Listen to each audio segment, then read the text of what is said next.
Now, there you go. Look, up there at the TV screen, they've got Jennifer Saunders and Joanna Lumley. Well, I've got the report of last night's in the premiere. In the premiere. That was Angelo, by the way. Did you recognise him? Yeah, it was great, wasn't it? Yeah. And he was Brotherhood Man, wasn't it? He was. Running from every stranger, hiding from all the danger, Angelo. I mean, did you ever know anybody like these two? Like which two? These two. Well, I suppose Eve Pollard was very close to being one of the... Except that, in fairness, Eve was a very competent journalist, and they were always portrayed as a couple of incompetents. But you know who it was based on, don't you? It was based on Liz. Liz? Liz? You sure?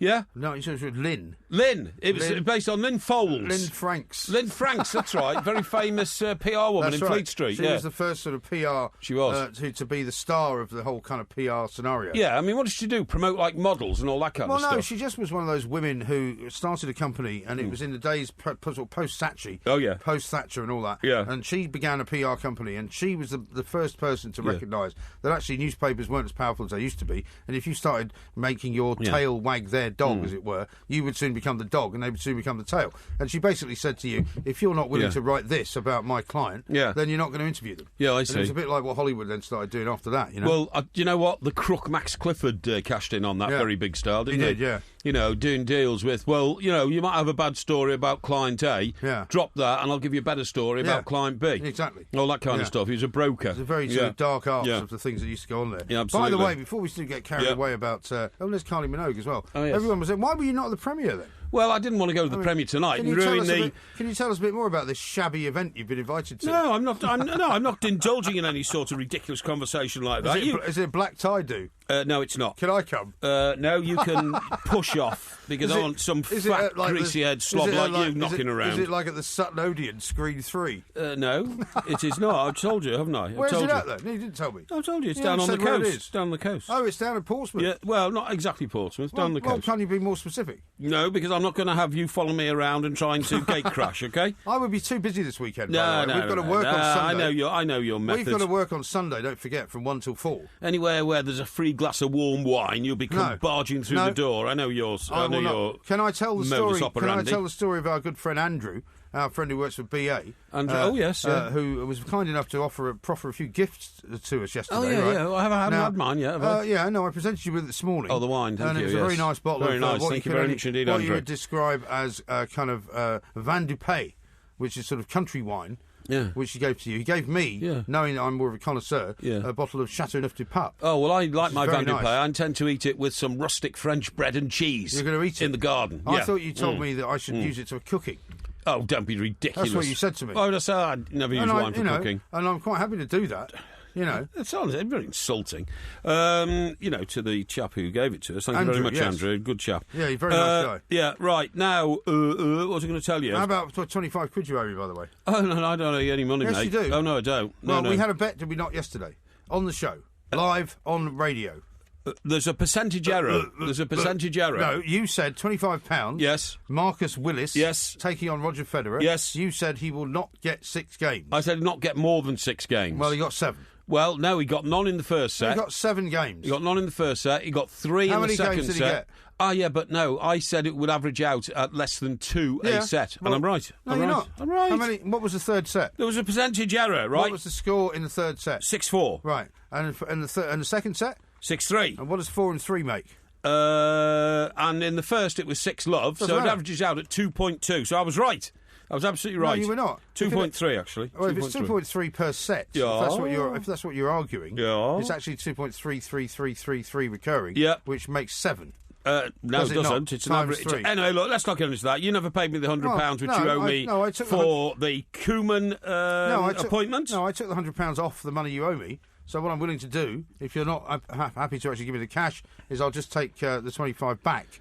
So that there's only 75 now reduced off the £1 million. The chances of you ever paying me anything you owe me is so remote. I don't owe you anything. You owe me thousands. You owe me £1 million quid. No. How do I owe you thousands? How did you work that out? Listen, I've been reading some of the political analysts, right? Change the subject. No, I've been reading some of the analysts, and quite serious, considering we opened the show with a bit of political thought. Yes. Our own political thought, not boring political thought, but constructive political thought. And a few of the political analysts that I've been looking at the last 2 days said, actually, the EU EU could have disintegrated and fallen apart even before we've triggered the, Clause 50 or whatever it is to start the withdrawal process, which takes 2 years. Oh, yeah. By the time we get to the end of the 2 years, there might not be an EU there to have left in the first place. And I'll tell you what's even more fascinating than that. Did you see the story about Sarah Vine and her email? Well, that's amazing. To Boris Johnson. That's amazing. Now, this will tell you more than you need to know. Explain to our listeners, please. Right. Well, the story is this. Apparently, Sky News got their hands on an email. That's right. That was sent by Sarah Vine, who's married to Michael Gove. Right. So Michael Gove, main contender for the leadership of the Tory party. And also main Brexiteer, along with Boris Johnson. Right? Exactly. He was the Minister for Justice. I think he was. Yeah. Still is, I believe. Yes. Yeah. However, here's the thing. She writes an email to her husband. Yes. Now, I have to say... That in itself is weird, isn't it? I mean, I've been involved in many relationships with many women. Yeah. But if you are married to someone... a lot of women know that to their cost. Yeah, you do not send an email like this to your husband, right? Yeah. Because it reads like an email that's been written by his political advisor. It does. And in the email, she's done two things which I think are going to scupper him and scupper her. The first thing is that she says basically that, do not agree to do anything for Boris unless you get specific guarantees from him about what he's going to offer you in the new government, right? Yes. But more damaging than that, I think, is her line where she says... Nobody basically trusts Boris Johnson, including Dacre, in her view, which is Paul Dacre, the man who runs the Daily Mail. Yes, that's right. And Murdoch, who runs everything else, as in Rupert Murdoch. The actual specific quote is: crucially, the membership will not have the necessary reassurance to back Boris. Neither will Dacre or Murdoch, who instinctively dislike Boris, but trust your ability enough to support a Boris Gove ticket. Can you imagine what Dacre's thinking now? Well, she writes for Dacre. Yeah, she writes a weekly column. He's her boss. Right? Yeah. She has now given away his personal belief that he doesn't like Boris Johnson. Yeah, exactly. Yeah. I think she's going to be having a very, very difficult time at the Daily Mail from now on. Well, you say that, except for the fact that I'm told that because she is married to Michael Gove might yet end up as Prime Minister. Certainly could end up as Home Secretary. Yeah. Or Chancellor. Even. Or Chancellor, absolutely right. Yeah, or more likely Chancellor. Yeah, in a Boris-driven government. Yeah. Paul Dacre is told by his employers, who are the Rothschild family, right? Yeah. That this woman is a very important member of his staff because she is the wife of a very senior politician. And apparently, according to a report I read, I don't know if it's entirely accurate, she sometimes wanders into editorial meetings late and, sort of flounces around as though she's, got a special relationship with the editor, which seems to irritate Mr. Dacre, although I hope I'm not speaking out of turn. And so it's all fascinating to see how the power game works, isn't it? In the corridors of power at government, in Whitehall, in Fleet Street. Absolutely fascinating insight. It really is absolutely right. But I mean, and even more so when you find out that, as we were saying earlier, Jeremy Corbyn still fighting for his life, still thinks he's going to hang on in there. So you don't basically nobody. That. I mean, I was telling you yesterday, I was on the radio today in Australia and in California with the lovely Donna Harvey. Okay. And I basically said, look, nobody is running the country, but actually it's running rather well without anybody running it. Of course it is. Yeah. So actually, totally it's quite nice. I totally agree. You say that Jeremy Corbyn won't quit, and yet the tomorrow morning's Times newspaper on its front, Labour insiders say Corbyn keen to quit. Yeah. Jeremy Corbyn wants to stand down, but is being blocked by his hard left allies trying to keep control of Labour. Yeah. And this is absolutely right, and by that they mean like senior union barons, who, of course, fund the majority of the money in the Labour Party. Also, were they not also responsible for bringing in the great idea of Ed Miliband? Yeah, that's right, yeah. So the last great idea they had didn't work out too well. Yeah, it didn't work out too well, you're absolutely right. Anyway, look, that's all a bit boring and stuffy. I think we should talk about lighter things, right? Now, I want to ask you about this, and you may not need to do it now, right? But yesterday, because I was listening to the podcast a little bit earlier on, yesterday you promised to tell me about the dangers of giggling. Yes. And how that could be in some way it's either good or bad for you. It's infectious. And I'm not sure whether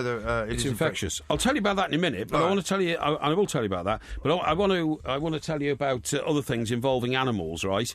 So I'm preparing some material here about a parrot that is going to give evidence at a murder trial. Oh, really? In New York. Do you know, I walked down the road today just before I came to Talksport Towers, and there was a guy with a blue parrot on his shoulder. There's a guy in a pub that I use sometimes down in Sutton, not Sutton, further down, I think it's Cheam in Surrey. Oh, yeah. I get in there sometimes. The guy has a parrot sitting on his shoulder. He wears a black leather coat. Really? Yeah. What sort of parrot is it? The parrot that's going to be in the murder trial. No, I mean the parrot. African grey. An African grey. African grey. Well, this was a blue one that I saw. And I've got evidence from one of my agricultural journals of how pigs are the happiest animals. Pigs? And how you can tell. How?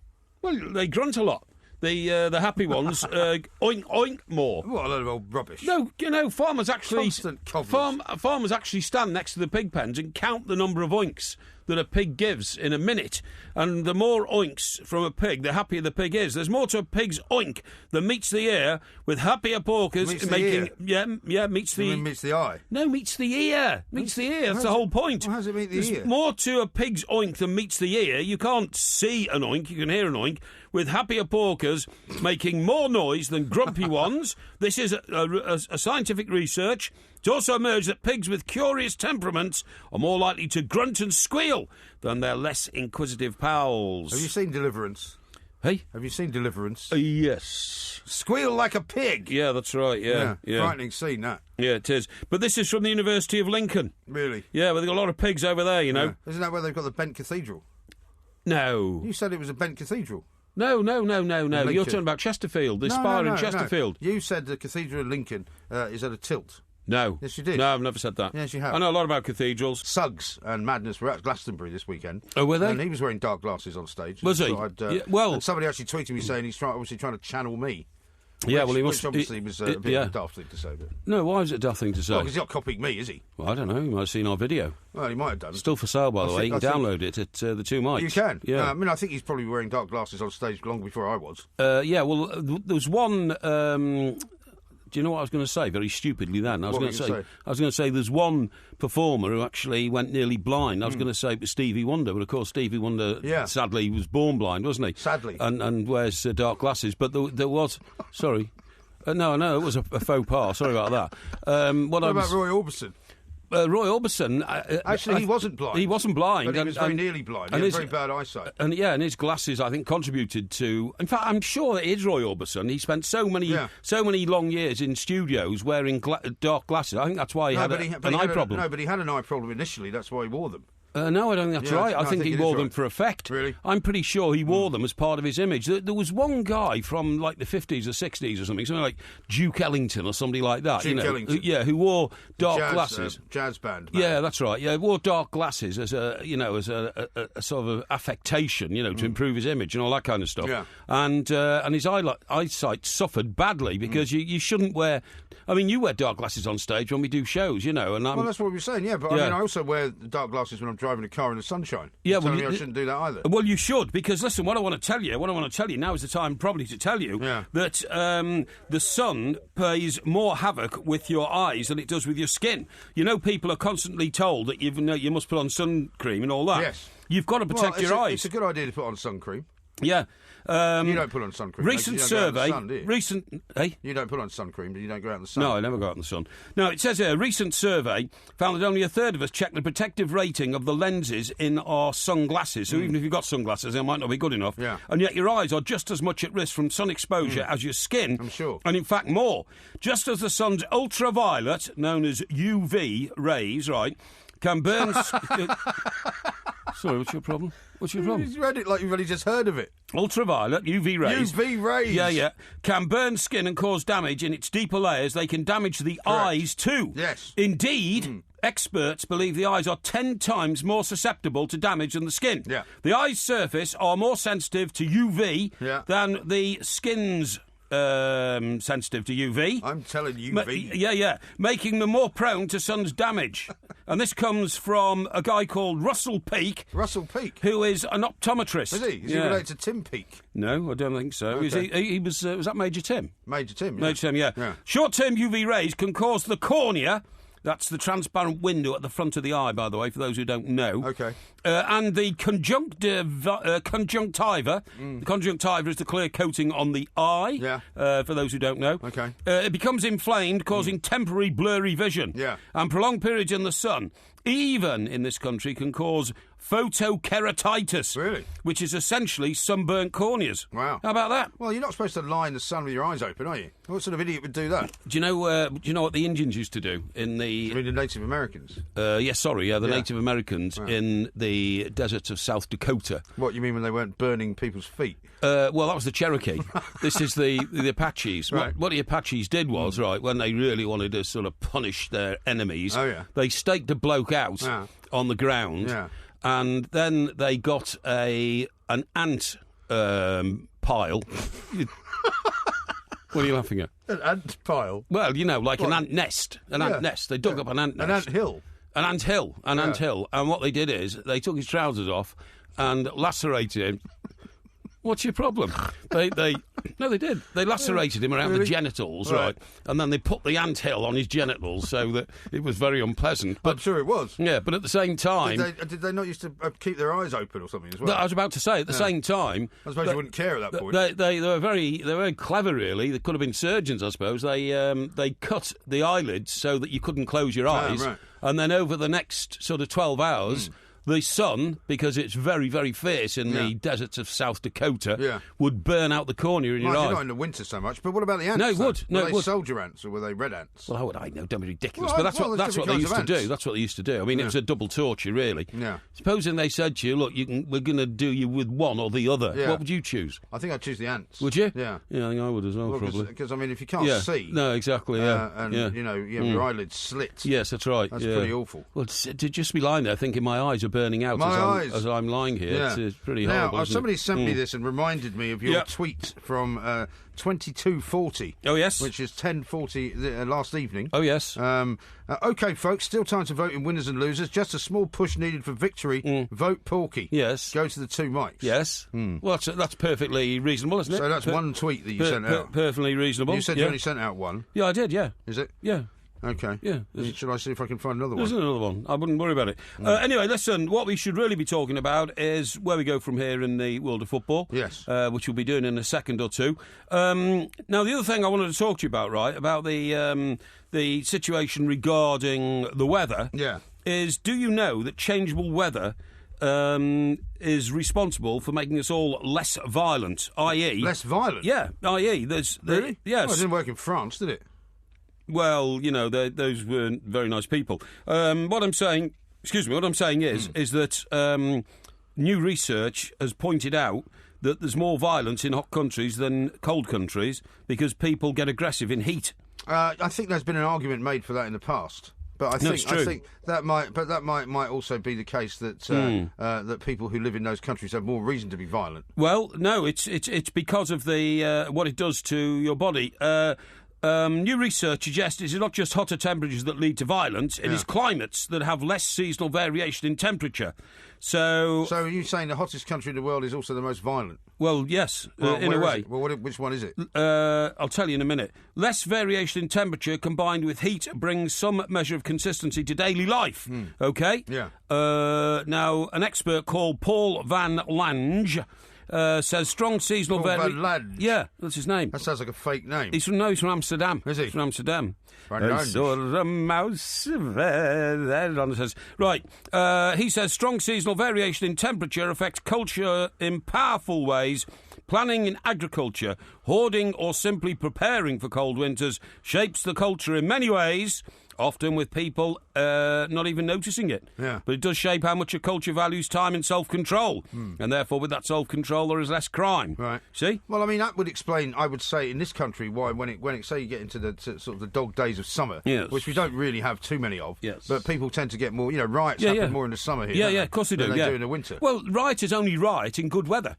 They don't riot in the rain, do they? No, you don't riot in the rain. In fact, I remember covering the riots, actually, across Britain in the very early 80s, in Liverpool and Manchester, London, Brixton, Leeds even, Yes. I think they were even in Hull, to be honest, believe it or not. And did they have riots in Hull? Yeah, they did, really? yeah, I'm sure they did, yeah. But nobody noticed? Probably not, no, because nobody ever goes to Hull. And the cops used to say, they used to pray for rain, because when rioters don't go out in rain, they don't like getting wet. No, exactly. It's like true. the water cannon works then. Yeah, that's right. And also, when they go looting in the wet, they damage the goods that they loot, so they don't go looting in the wet. That's right. So does he say where the hottest country in the world is? Let me see. Because I think it must be somewhere in Africa, mustn't it?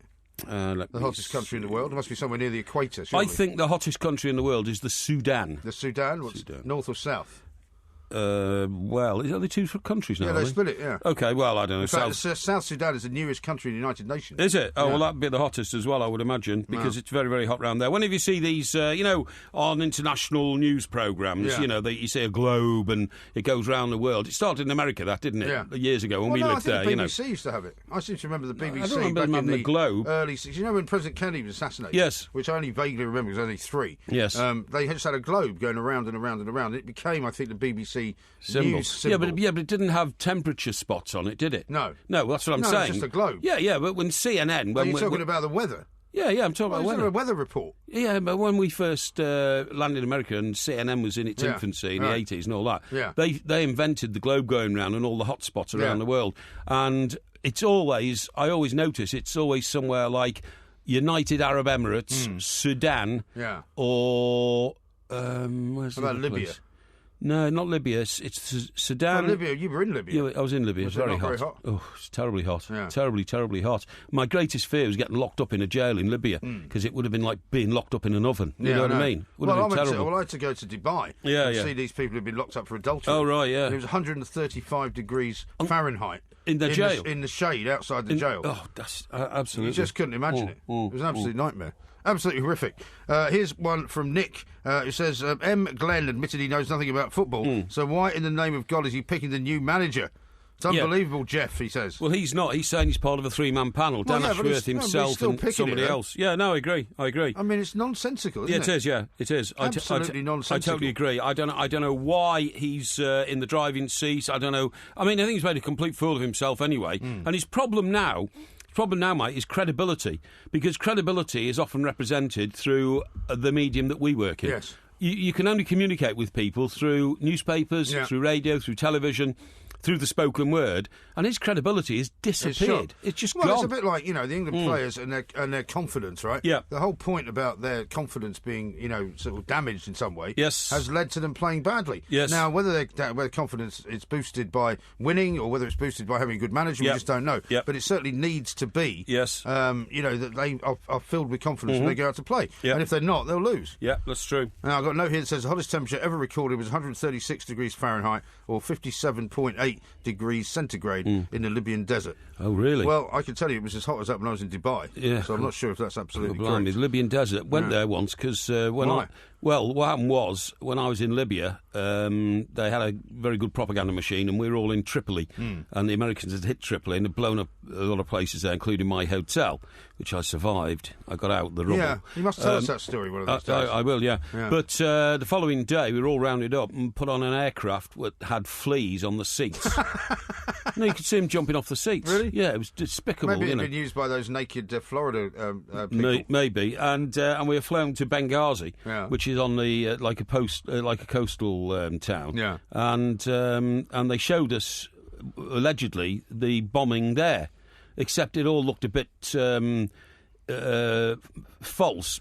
Considering there was a wagon that had come from the mortuary with two blokes tossing bodies onto the rubble from the back of the lorry, to try and make it look as if they actually died there. Yeah, exactly. Right. Yeah. So that was, You didn't fall for that then? No, I didn't fall for it. No. Well done. Yeah, right, exactly. Now we've got lots more to do. Terry Fenwick's coming up. Mark says this: Roy Orbison wore dark glasses because he was cross-eyed, and he was advised to wear them by his manager. Is that right? That may well be the case. Cross-eyed? I didn't know dark glasses improved your cross-eyed. Well, it does. Problem. It means people can't see them. Yeah, I suppose people don't laugh at you, like they would if you're cross-eyed, goofy, you know what I mean? Or something like that, A very good morning to you, Mike. Excuse me, and you're absolutely right to... excuse me. Have you had a bad day? No, I haven't had a very good day. Chest infection back? No, there's a few chest infections going around. Let me tell you, I've got some real health issues to discuss with you tonight. I've had a new set of health journals in. Have you? And there are some very, very pressing... What are you laughing at? A new set of health journals in. Do they normally come in on the last Wednesday of the month? They come towards the end of the month. Do they? And they're very important issues, but we'll discuss that in a minute. Splendid. I mean, for instance, I've detected from one of them that you are quite possibly or probably going blind. Sorry, what's your problem? You think that's funny? Why do you think I'll go blind? Because you've got all the symptoms of some new technology. Well, can you give me a couple of information? Of ideas? Well, I've seen you wearing dark glasses when we've done live shows in theatres where there's no light. Yeah. You are burning your retina out. What, by wearing dark glasses? Yeah, by lack of light. No, dark glasses protect my eyes. No, they don't. If there's no light, from the very large lights that we have on stage. If there's no light and you can't get any light into the eye, into the back of the eye, that part of the eye will stop receiving light. Really? And believe me, Didn't you used to look after a bunch of people that were going blind? No. Didn't you used to pay money for some charity, Sight Savers or something? Sight Savers, I did, for a long time. Oh, and okay, until the chief executive wouldn't take an email from me because I was only some filthy little contributor, nobody, just a normal person. I was just sending them hundreds of pounds a month, to try and help save people's sight, but she wouldn't speak to me. So now you don't bother saving anyone's sight because you were personally snubbed by the chief exec. Yes, that's about it. And instead, I send my money now to disadvantaged horses in Surrey. How's their sight? I don't know why you find this all so hilariously funny. Can they see well, the horses? Well, of course a horse can see well. If I were you, whilst you've still got your sight, and this is a genuine concern for you, a genuine warning, whilst you've got your sight, go to one of these classes where you can be white stick trained, because then you'll be able to find your way around when your sight starts to go. Really? Yeah. Well, you know what I'll do if I ever do get a white stick? I'll just beat you to death with it. How about that? Well, that's probably you would, because you'd probably say nobody warned me about this, but I'm trying to warn you, and all you can do is start giggling and laughing. I've got another story tonight about giggling. It's infectious. Is it? It is absolutely infectious. It's true, it's something actually. You shouldn't do. It's true. And something you shouldn't do. There was not much giggling going on at the England press conference today. Well, no, I was about to say, in the 20 years I've been associated with the FA, I've never seen a more shambolic couple of front men for the, well, first of all, we've never come out of a competition looking so ridiculous. No. And then secondly, we've never had a couple of clowns representing the FA in the form of Mr. Glenn and outgoing boss Roy Hodgson. What, you mean Mr. Glenn, who doesn't know much about football? Well, Mr. Glenn, who was going to be, as tough as boots when he first got in, we're going to judge Roy on his, on his results and all that. That lasted for about 3 weeks until newspapers started printing stories saying Roy's a bit upset that he's going to be judged on results. He'd rather just keep having 70 grand a week, please, without any examination. Because clearly he's bringing on young players, and it's very difficult to put pressure on those young players. So you're quite right. Yeah. Why should we have any kind of results-driven business? That's right. So then Mr. Glenn turned round and said, actually, he's the right man to do another 2 years. I think Roy Hodgson himself, who's never won anything of any merit or achieved anything of any merit in the game of football in the, what does he keep boasting to us? He's been in it like 40 years he's or something 68 like that. now, so, I mean, he's probably been doing it longer than that. Yeah, something like that. He did have a playing career, which was not terrible, right? He was taking £70,000 a week, and still is, I think, until his contract ends. You'd like to think that having the end resigned, of this month, I think it is. Well, you'd like to think that having resigned, unless he's got something built into it, he's gone as of the night he resigned, isn't he? No, you go as the day that your contract expires. If you've signed, he signed a 2-year extension to his contract. He did, that's true. So it'd probably be middle of July or something like that. Yeah. They'll just pay him up probably or something like that. And but why should he get a payoff? I mean, he should. No, he's not getting a payoff. If he walks away from the game in the tournament, and he was only forced to make the press conference because they obviously said to him, "Look, mate, you're still being paid by us, so you better turn up." Because originally he wasn't going to bother. No, he wasn't going to bother. They didn't actually use that threat to him. You better turn up because it's all paying you. They just put it on his social conscience and said, "Look, you've got to appear and explain yourself." You know. And then he came in and very, very churlishly, I don't know what I'm doing here. I'm not going to ever attempt to do the worst thing he could have said. The Roy Hodgson voice again, because frankly, it's gone beyond a joke now, and it makes him sound as though he's got some sort of impediment. I mean, I know he's got a speech variation, but I wouldn't call it an impediment. No. But he now looks like a stuttering old man. Yeah. And that's why I shan't be in any way trying to deride or mock the way he speaks, because that's simply not fair. But it's so unsatisfactory. He must have known, the point I'm making is that in the 2 years extension, taking £70,000 a week, his chances of achieving something massive were minimal. Yes. And I mean absolutely minimal. Except for the fact that they supposedly had this fantastic new crop of young players coming through. Yeah. I mean, don't forget, what's the youngest team? Where are they? Well, they're all somewhere now on holiday, presumably. Yeah. Well, did you see them going off the plane at Luton today? They all came walking down the steps, and then all these limos meet the players. And I'm not arguing about a player getting an individual car to take him home from Luton to Manchester or to London or the Midlands or wherever they live. It doesn't bother me. Right. They are very, very highly paid football. Well, no, but the FA pay for all that, and that's another issue they've got to look at. Why do they elevate English players to the status of gods when they don't perform like gods? No, exactly. That's a very good point. And if they want to get a limo home, then pay for it yourself. Let them have their own driver pick them up. Exactly. I don't think there's anything wrong with that. That's absolutely right. Martin Glenn, of course, is known as a rebranding guru. Right? Is he? So this is a guy who should now rebrand the England team from not being useless into something which is actually successful. Yeah, well, I'm not sure he's going to do that. And then, he's managed to do it with pet food. Has he managed really? to do it with crisps. Which pet food? Bonio? He's managed to do it with biscuits, fish fingers, apparently. Bit of whiskers. Frozen peas.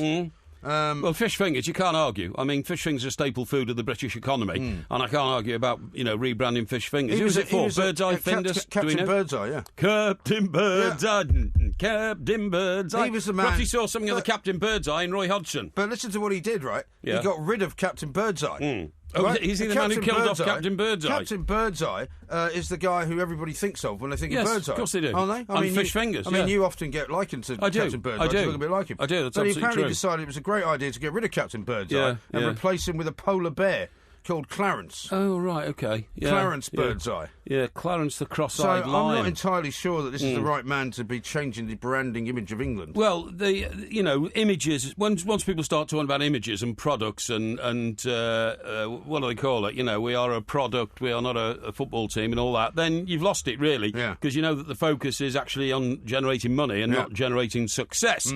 So there's a problem there. But the one expression that Mr. Glenn used today, which is so hackneyed, and I first heard it used by David Davis, again, 20 years ago, was when asked, would you settle for a foreign manager, the best man for the job. Yes. What a hackneyed, stupid, inverted old expression. The best man for the job. No, it's your job to find somebody to take on the England team. Don't leave it as loose as the best man for the job. Do you know what I would have asked Mr. Glenn if I'd been there? Yeah. And I probably would have been thrown out by everybody else. I would have said, did you think you found the best man for the job the last time? Well, exactly. Was Roy Hodgson the best man for the job? Was that the best you could do?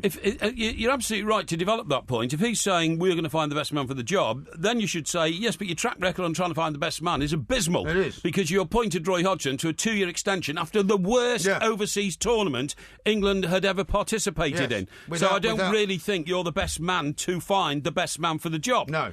I think you should give it up and appoint a committee of people who know what they're talking about. People like, I don't know, Glenn Hoddle, who is a football boss and a football player of repute. Maybe Alan Shearer, maybe Sir Trevor Brooking should be brought back to give advice. Well, maybe he's Brian In Robson. the FA, though, isn't he?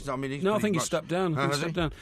Brian Robson or somebody like that. But if Mr. Glenn, the Birdseye man, the man who killed off Captain Birdseye, is now in charge of finding a new manager for the England team, along with old Dan, what's his name? You're better off hiring Captain Birdseye than Roy Hodgson, to be fair. You are. You would be better off, yeah. And Dan, the guy I'm talking about, head of coaching up at St George's Park. I can't remember his name now. Dan. It's not Dan Cruikshank, is it? Don't know. No, it's Dan. I don't know. You're the England expert. I know. Yeah. Dan, the coaching man. The coaching man. It's him. Yeah, absolutely. Now we've got some very important things to talk about because coming up we've got Terry Fenwick on the show. We've also got Stefan Szymanski, Professor of Sports Management. He's going to be telling us how Brexit might affect the sale of footballers inside Europe and indeed outside Europe, because it might make them much more expensive. It might make bringing new players to Everton, for example, outside of the reach of your new millionaire owner. So we'll talk about that as well. And of course, billionaire. We'll have the result of winners. Well, not anymore. Not since Brexit. We are the Two Mites. Got a great one here from Charles, who's tweeted in at the Two Mites. He said, I used to live next door to MP John Redwood as a kid. Oh, yeah. My retriever would routinely leg it off and belly flop in his pond of prize fish. He hated it. Really? Yeah. Well, that's a bit difficult, I suppose, if your dog keeps running next door. Well, were they koi carp or something? Well, he's lucky if they were, because he probably would have eaten them. Indeed. He was known as like the Dalek, wasn't he? He was. He had ears like a. the Vulcan. The Vulcan. Yeah, he was known as the Vulcan. That's right. Yeah. A couple more here from Roy. Roy says, Roy is recovering. He's very fragile. Sounds like he was on the roof getting bladerated like the prima donna players. Yeah, absolutely. I found that a very odd quote. As this, we should have great sympathy for him. I'm fragile. I'm shattered. Yeah. Well, you've done a bum job for 14 million quid, mate. Right. So I hope you do feel a sense of disappointment and really a sense of failure. Yeah. El Cuervo, who doesn't say he's a medical expert, says, done properly, deep squats do not cause knee problems. Either you're being polemic or idiotic. I'm not. I'm reading from medical reports. Journals, yeah. Like all exercise, technique is key, he says. Well, that's true, I'm sure, El Cuervo, but the point is about technique. Not a lot of people have the technique, and they're amateurs, and so they might be damaging themselves. Yes, nobody's suggesting you shouldn't exercise. No, absolutely. But if you do too much of it, I mean... the one thing footballers hate are shuttles, and that's shuttles. In pre-season training. What you do is you start from a point and you run out 10 yards, you touch the floor, and then you run back, and then you run out and you do 20 yards, and you run out and do 30 yards. Oh yeah, okay. And it's an exercise designed to give you turning ability. You see what I mean? but it puts tremendous pressure on your knees. Yeah. Because if you have to get out there and get back as quickly as possible. It's and some of the training methods in years gone by are just not used anymore because they're so dangerous. You know? Right. Yeah. How about this one from Phil? He says that personal trainer T-shirt is a joke, you pair of idiots. Well, he says another word, but I'm not going to use it. Yeah, well, how do you know? It's not much of a joke if you're a very fat person and you're wearing a personal trainer T-shirt. Yeah. How is that funny? Well, I totally agree. Now, you know that I have, information coming to me from, various political sources around the world, don't you? Yes, I do. And particularly the Kremlin. Well, funny you should say that. But the Kremlin has accused Netflix, who are a global streaming company. Have you got Netflix yet? No, I haven't. Why not? I don't know. I just never got around to it. The other thing I need to do, by the way, because I saw an advert saying you can do it for £6 a month. Yeah. Is subscribe to Sky box sets. Yes. Right. Well, then you could watch all these series. And yeah. put them on so then I television. could give you your physical box set of House of Cards back, could I? And just watch it. Yeah. Although House of Cards is on Netflix, so I'm not sure if it might be on Sky. I don't know. Okay, but I mean, I just ring up Sky and say, look, just add it to my. Yeah. You could probably do it online. One of my Sky bills, is about 160 quid a year, or something. 160 quid a month, or something. Unbelievably. Well, it includes 160 quid a month. Yeah, but it includes like phone and broadband and all that kind of stuff. But, I mean, you shouldn't be paying anything for your home phone. Well, I because don't know. you don't really use it that much, right? You shouldn't I'll be paying get more than somebody 20 quid a month for that. I'll get somebody to examine it and sort it out. But anyway, so the Kremlin, say Netflix, right, is part of an American plot to subvert Russian society and culture. Of course. No, this guy called Vladimir. Yeah. Whose surname is Medinsky. And he's the Minister of Culture, right, in Russia, so he's Putin's big mate, loyal supporter of Putin. Yeah. He says the film streaming service is on the US government payroll and is, a plot from Silicon Valley entertainment giants. Yeah. He says the theory of a Russian news service... he was explaining this to a Russian news service who said the White House had realised how to enter every home and creep into every television and through that television into the head of every person on Earth with the help of Netflix. Yeah, well, he says they're demons. Well, this is what they say in Russia, isn't it? I mean, every time anything happens, when the Russian hooligan thing was going on, they were saying it was all part of it was all being caused by the English fans. Yes. Whenever the Russians get banned from the Olympics in Rio, suddenly that's a plot by the West to keep Russia out. And the Russian sort of populace, because they're not used to being told the truth. That's right. Just swallow it all. Well, this guy goes on to say that what America have done is very cleverly is turned Russian dogma against the Russians because where they got the idea for this was Lenin once apparently banned cinemas in Russia because they could be used for propaganda against the government. Yes. So he closed them down. Right. So what Mr. Medinsky's saying is this is what I always say to you when you're always raving on about how great Putin is. Yeah. Censorship is not a great thing, I have to tell you. Yeah. I wouldn't be very proud of it if I was living there. But the Russians are saying the Americans use it the other way around. They actually subvert the minds of their own people against the rest of the world. He said, where do you think all these gigantic startups come from? Where do you think the funding comes from? It comes from the American government. Oh, yeah. He says... Well, it's been used to the American government, isn't it? He says the CIA have funded art exhibitions, they fund musicians personally, they fund Hollywood films... and particularly during the Cold War, many productions were made to turn the world against the Russian people. Right.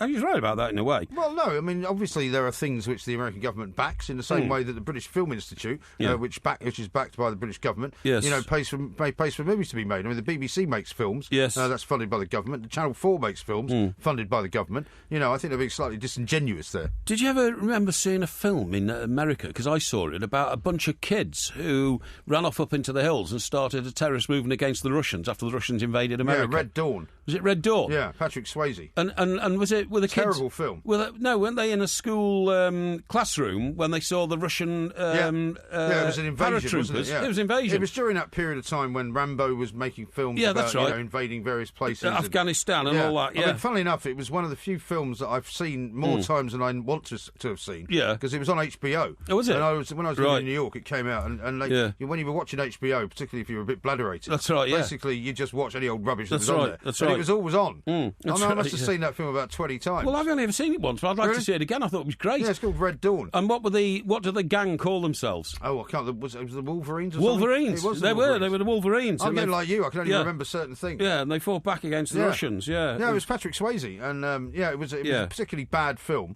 But if you like sort of good bad films, it's definitely worth watching. Yeah, there's another one here. This is incredible. Mr. Medinsky, right, who's 45, has also made it absolutely clear that the Soviet government deny absolutely that Tchaikovsky was gay. Yeah, well, they have a bit of a problem with sort of state-sponsored homophobia, don't they? In defiance of almost every biographer of the famous musician. Well, that'll be another Western plot to try and somehow besmirch Tchaikovsky's name. Exactly. Yeah. Some in the arts turn up their noses at Mr. Medinsky, who's seen as a Putinite functionary without much knowledge of what his subject is, despite his PhD in history. Yeah. After he promised to deny funding to films denigrating Russia, one MP in the State Duma, the Duma is the Russian parliament, it is indeed, said, "We're not afraid of the Minister of Culture, we're afraid of the culture of the minister." Oh, yeah. So he's not the most popular man in Russia. No, he certainly isn't. Yeah. Now, I mean, funnily enough, we haven't spoken about this most recently, but I mean, as far as we know at the moment, the status quo is that no Russian athletes are going to Rio, right? So, I mean, certainly track and field-wise, there's nobody going from Russia. There's a massive appeal going on at the moment, isn't there, to the IAAF or whatever they're called, you know, the International Amateur Athletics Federation. Right. Have you seen that guy Shane Lowry, the Irish golfer, is also now not going? So apparently, instead of he not going because of the Zika virus? Yeah, so both he and Rory McIlroy have pulled out. Yeah. So apparently, I saw a tweet earlier today, which now means apparently that instead of having like the world's number 2 and sort of number 7 golfers, or maybe one again, they've got sort of 250 and 290. Yeah, as far as the ranking is concerned, they've got 2. Yeah. 2 what? Well, 2 golfers who are ranked something like 250th. Oh, I see. 290th. They're the only ones who are going so far. Instead of Shane Lowry and Rory McIlroy, who were going to be ranked sort of in the top 10. I understand what you're saying. You see what I'm saying? Yes, so, I mean, their chances of getting a gold medal in the golf, I would say, have been reduced significantly. Yeah, I would as well, yeah. They're more likely to get a gold medal in crazy golf than golf. Exactly right. But, I mean, Brazil being Brazil and what state it'll be in by the time the Olympics get there, it might be crazy golf it's anyway. Not very far away, and I don't get any sense that there's a sort of a huge anticipation building for it. No. I really don't. It'd be interesting to talk to Tim next week, because when you last spoke to him, he was in America, but about to go back to Brazil. Yeah, exactly. Now, he's been away 3 weeks, isn't he? Yeah. Now, I bet he'll have a view on that when he gets back to find out exactly what stage they're at to provide the facilities for an Olympic Games. Yeah, no, I think without a shadow of a doubt. I think you are absolutely right. Yeah, now here, I heard you talk about knees. This is from Alistair. I had a full knee replacement at 33 years of age. Few understand what a lifestyle incapacitator it is. Yeah. See, we get onto the right subjects all the time here, Mike. Well, that's what we really do. That is what we do. Now, as far as Wimbledon is concerned, I think I'm right in saying that Marcus Willis is going to play Roger Federer a little bit later on today. Right. He's the guy that we talked about last night who normally has only earned 200 quid so far this year. Right. He's guaranteed 50 grand to play in the second round at Wimbledon against Roger Federer. Yes. Isn't that amazing? It is amazing. He's number 772 in the world. Incredible. Now, I don't want you to put the Porky Jinx on him. No. Right? No. So please don't say that he could win against Federer. No, he couldn't. He's got no chance. He has got a chance. He's got no chance. In tennis, you always have a chance. Yeah, he's got no chance of taking... Roger Federer could pull out halfway through the game. Wow. He could get a bye. Roger Federer is not as young as he used to be. In a straight game of tennis, he ain't going to beat him. And under normal circumstances, I would agree. I say the guy won't win 6 games. Really? Yes. Okay, I'll take your bet on that. Okay. I'll take your bet. Okay. £25. Huh? £25. £25? Yeah. Why don't we have a bottle of champagne or something?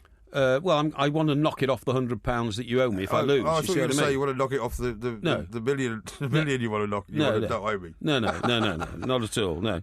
So why don't you just make it 100 then, and it's double of quits? No, I'm not going to do that. No. Why should I give you your £100 back? You thieving. Miscreant. Because you owe me £1 million. No, I don't owe you anything. You do? No, I don't. You couldn't find somebody to rent your rat-infested apartment. That's not my fault. Because you booked out of it, having signed a shake hands contract to live there for 2 years. Now, Caroline, who's a regular listener and correspondent, she says... From Kuala Lumpur, I believe. Yeah, is she? I didn't know that. I think so. We had our lab, that's a Labrador, not a laboratory, for 10 years in an apartment... What's your problem? Yeah, because a lot of people have a laboratory in the apartment. Oh, I'm just going to go and make some crystal meth. I'm trying to make it clear, that's all. We had our lab for 10 years in an apartment. She had 3 long walks a day, off the lead, big roof garden, and lived happily till she was 15 years old. Oh, that's good. You shouldn't let your dog loose on a roof garden. It might jump off the building. Well, it wouldn't jump that's off the building. What dogs do. No, although I did hear a terrible story of some friends who had a lab. Yes. And for some reason they were either out of the house or in the garden or something like that, and the dog was upstairs, and one of the windows was open. Jumped out the window. Yeah, the people who were next door had another dog visit, and he got so excited that he wanted to go and see the other dog. Yeah. And he did jump out the window, broke every single one of his paws. He survived, though. He has survived. Poor little thing. Yeah, you don't know how high up the window was. But they can be pretty dope. That is for Ask Porky. Yeah. It's every Tuesday into Wednesday morning. Yeah. It's if you need any kind of quandary sorted out, if you need any kind of dilemma answered, if any kind of problem, it could be personal of any kind, could be business. Mr. Parry is here to help. We've got an awful lot of questions that we need your help with. Now, the first one, which I think is pretty apposite considering what's going on, and I'm not even sure if you're able to answer this, but David kicks it off on Twitter with Porky, who's running the country? Who's running the country? Yeah. Civil servants. They think they run the country most of the time, by the way. Civil servants regard politicians as a bit of a nuisance who get in the way of the civil servants implementing policies which they particularly like. For instance, the Foreign Office in this country, the civil servants who man it, have always been accused of being very pro-Arabic, OK? Yeah. And this goes back to colonial days. Pro-Arabic. Arabic? Pro-Arabic. Yeah. Pro-countries from Arabia, from the Middle East. Yeah. And that sort of thing, and sometimes anti-Israeli. And that goes down to the historical fact that Israel wasn't around before the Second World War and that sort of thing, when Britain had an empire and it's institutionalised in the Foreign Office and that kind of stuff. So the civil servants do really believe they run the country and that politicians come and go, but civil servants stay there forever. The civil servants now will be working on policies which have been underway for years, if not, decades. OK. Here's one from Stephen on Twitter. Going to Chester soon for the day. What are the nicest places for mild abladeration and something good to eat? Well, Chester's changed a lot in the years since I left there. You can, of course, visit the Harrods of the North, which is Browns of Chester, yes. Also known as Debenhams. Yeah. But funny enough, the last time I was there, which was a couple of years ago, I did notice a huge increase in facilities like restaurants and bars and, boutique hotels and that sort of thing. Right. All I can tell you is where to go, and that is go down Watergate Street, go down Northgate Street, take a walk along the bank of the canal where loads of new buildings have sprung up, like Venice and that sort of thing.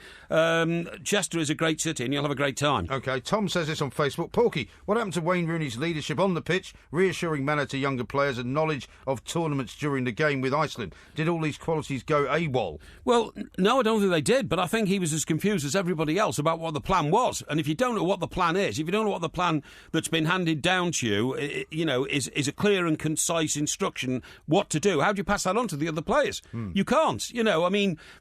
Did he have any control over whether the fullback should have been playing wider or whether they should have come inside or whether they should be swinging crosses over or whatever? Nobody seems to know what was going on. Yeah. Did he know even his own role in midfield and to what extent he was supposed to play almost like a quarterback, that Beckham sometimes used to play? The answer to that one is the communication machinery between Roy Hodgson and his players through the captain, Wayne Rooney, simply did not work. True. Matt says this, a bit early here with this one, but will they now be known as Tunnel and Star as we're no longer in the European Union? Obviously the Eurotunnel and the Eurostar. No, because they go to Europe. So, therefore, if they're going to Europe, they're heading into Euroland, Euro territory. It's nothing to do with the political star. It will still be called the Eurostar and the Eurotunnel. But the difference will be is you'll need a passport to get there. Mark says this on Facebook. I have 2 children, a little boy and a little girl. My little girl is showing a big interest in football, whereas my little boy couldn't care less. Have I failed as a father? No, of course you haven't failed as a father. If your little girl is showing interest in football, you must encourage it. Make sure you take her to, some, children's coaching sessions and that kind of stuff. And she may grow up and want to join a women's football team. If your little boy show no interest in it, don't, for goodness sake. No parent should bully a child into taking an interest in something that you think the child should be interested in. It could well be that boy of yours could be the next John Lennon, and he might have a magical talent when he picks up a guitar or plays a piano or something like that. in which case you encourage that as well. OK. Here's one from Stephen on Facebook. It says, Porky, I'm going on holiday for 10 days on Thursday and my brother-in-law talks more drivel than you. How do you suppose I shut the plank up without offending him?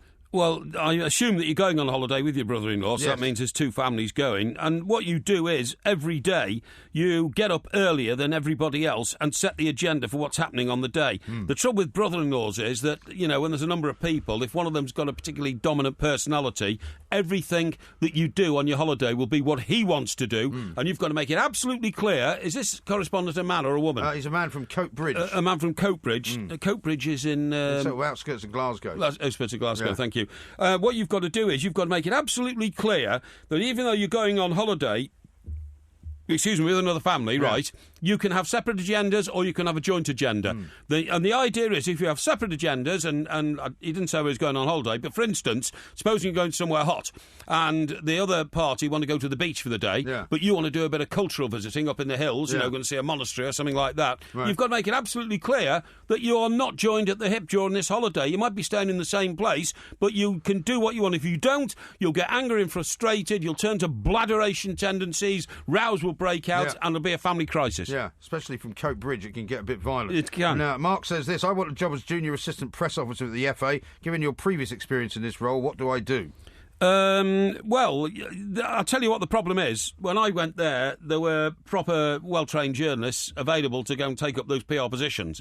The problem now is we turn out tens of thousands of media graduates every year from universities that never used to exist in this country, but which do now. Like, for instance, the West Anglian Institute, or whatever it was that Mr. Ashford went to. Ashford went to. So all I can say to you is this: if you have a particular ambition to work for a sporting organisation like the FA, then I suppose you've got to present your credentials like everybody else and go along and try and impress in the interview. That's the only way you can do it. As it happens, I was recruited to the FA by a colleague, David Davis, who was a broadcast journalist. I was a newspaper journalist at the time, but our paths had crossed over the years in the northwest of England, and he asked me, because of my experience and my ability to communicate, to go and help him, which I was happy to do. OK, here's an interesting one from Kai Yang, who says, Porky, would you consider cloning yourself?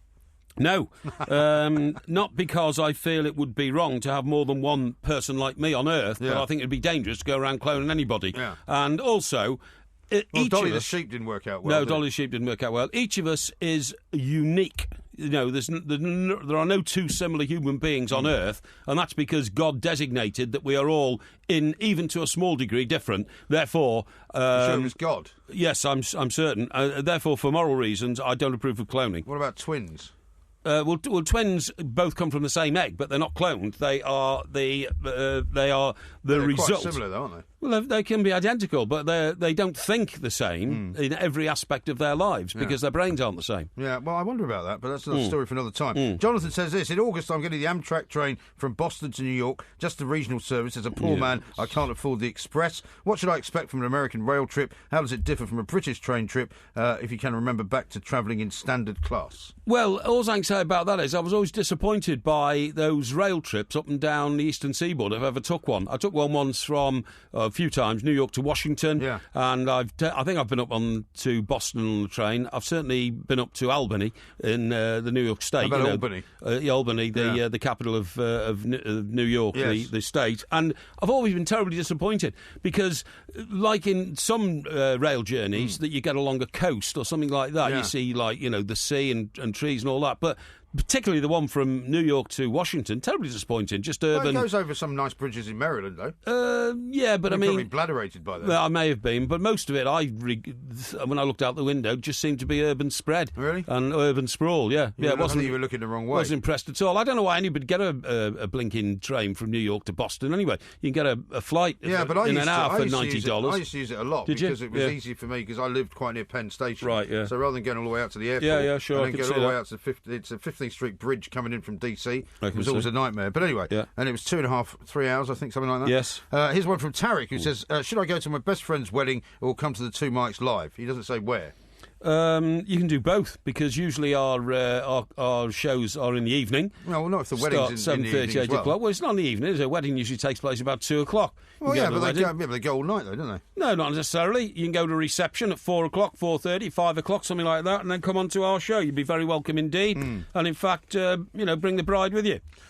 Well, he's not marrying her, though. Well, it doesn't matter. Well, so he should take his brother's wife. Extend the invitation. His best friend's wife. Extend the invitation. You'd enjoy that, wouldn't you? Yeah. Here's one from Mark. He says, Porky, do you think Nigel Pearson would make a good England manager as he is more ruthless than you?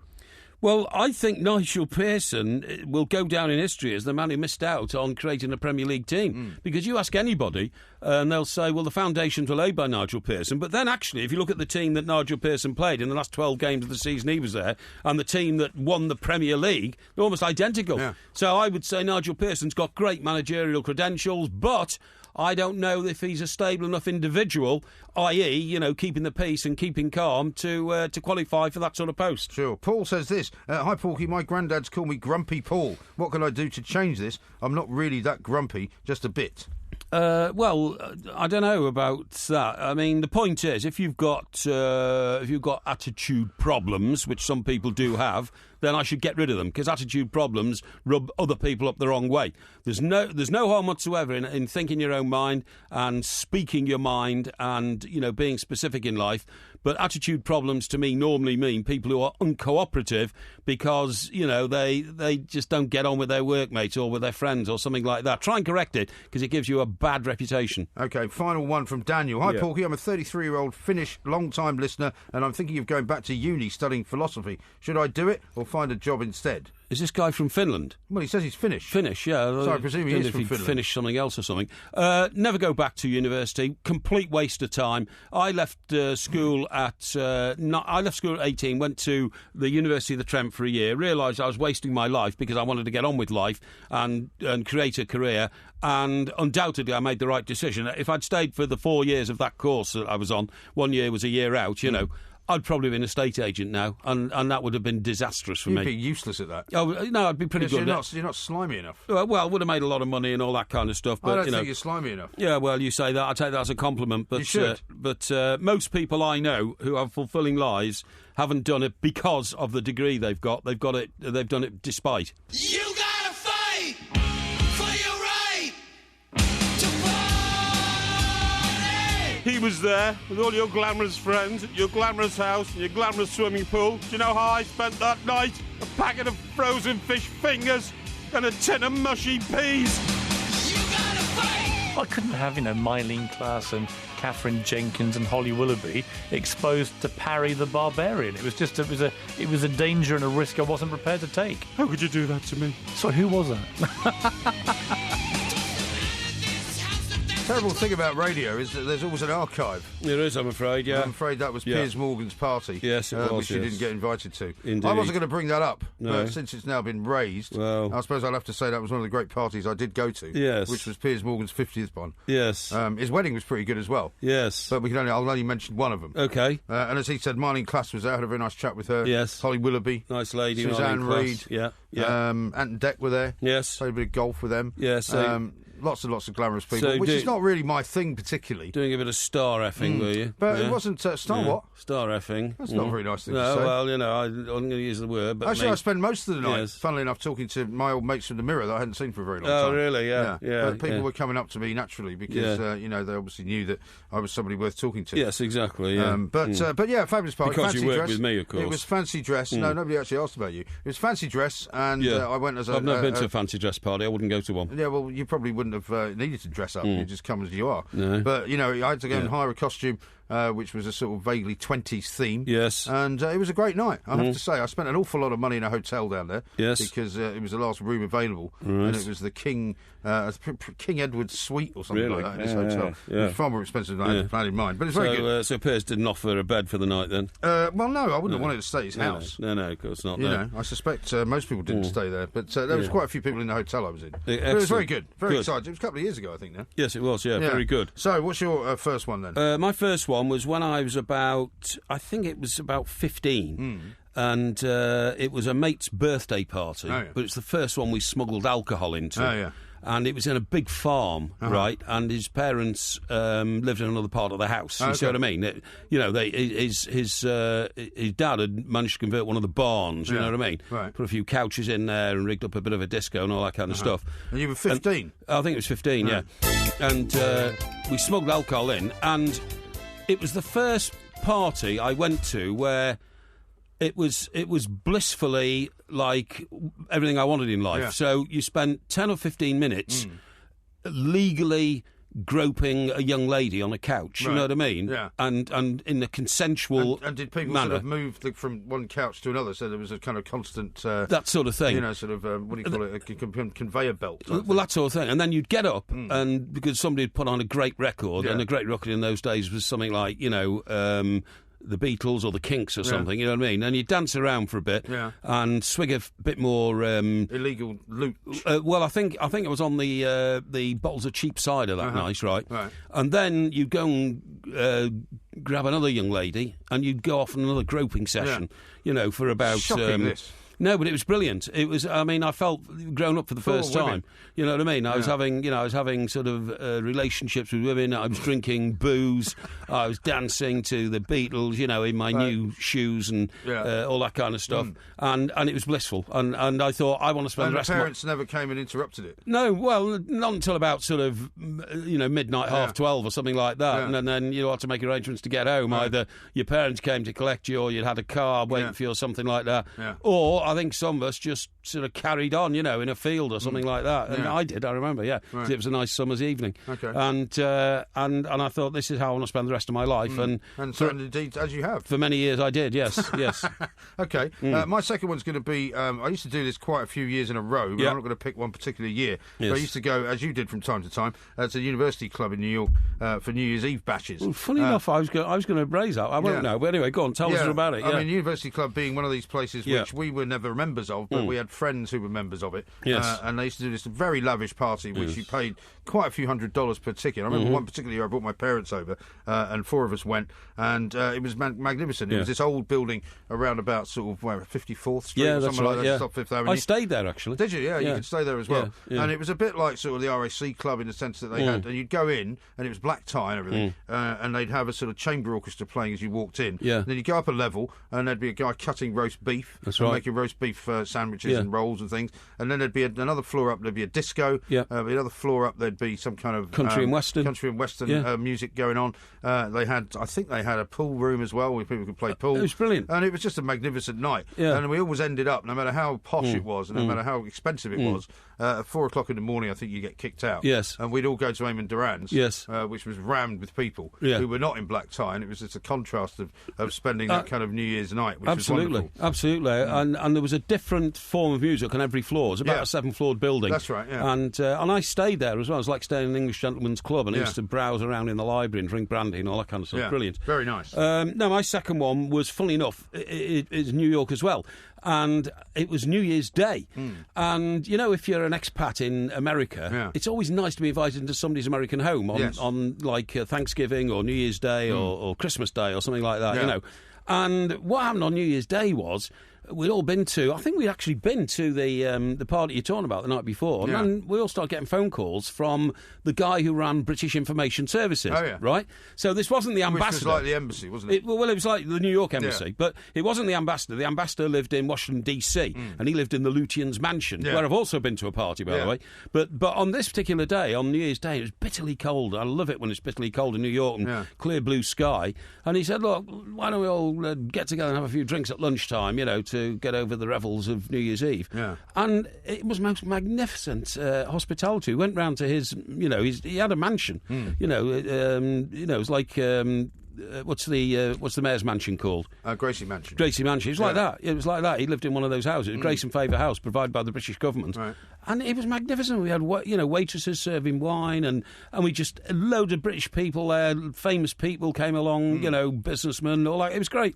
And it just made you feel really at home in Manhattan. But it was just the occasion that was so unexpected. Right. Unexpected parties are always the best. Unexpected parties are always the best. One of my favourites was one that I sort of ended up going to by accident. And you'll have probably been in plenty of these situations. It was in New Orleans, right, where I'd never been before. Right. And I was sent down there to chase Princess Michael of Kent, who we'd heard was there, you know, in a nefarious situation. And we might have to find out who she was with. Befriending people. Indeed. And it was the book convention. You know, they used to have a big book convention in Frankfurt every year, but they also had one in America. Right. And this one was there. And we somehow learned that she might be attending the HarperCollins party. Yes. So myself and a photographer got ourselves invited along to this HarperCollins party, and it was in, and having never been there before, it was everything you'd expect it to be. It was in this kind of mint julep style mansion. Yeah, beautiful. Big American mansion with a big porch going around the outside. Fantastic. All these waiters wearing white gloves walking around with mint juleps, literally.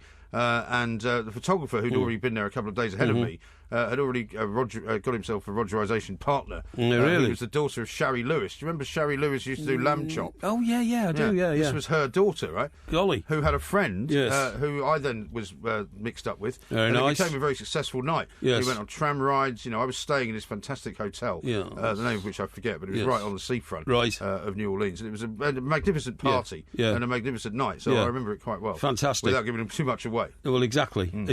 The third one, I think, has to be my arrival on Necker, which is Richard Branson's island.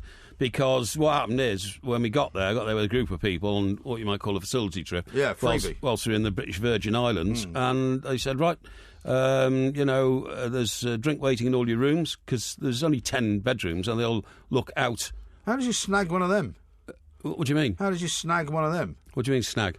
Snag, as in get. Well, because I was invited. Yeah, I know, but how did you get to be one of the 10 people invited to Necker? I don't know, just because I did, and... It's a sparkling personality. Yeah, and all the showers, by the way, are outdoor. You walk out of your bedroom onto a balcony, and that's where your shower is, and it's open. There's no ceiling on it, because it never rains. All right. It's brilliant.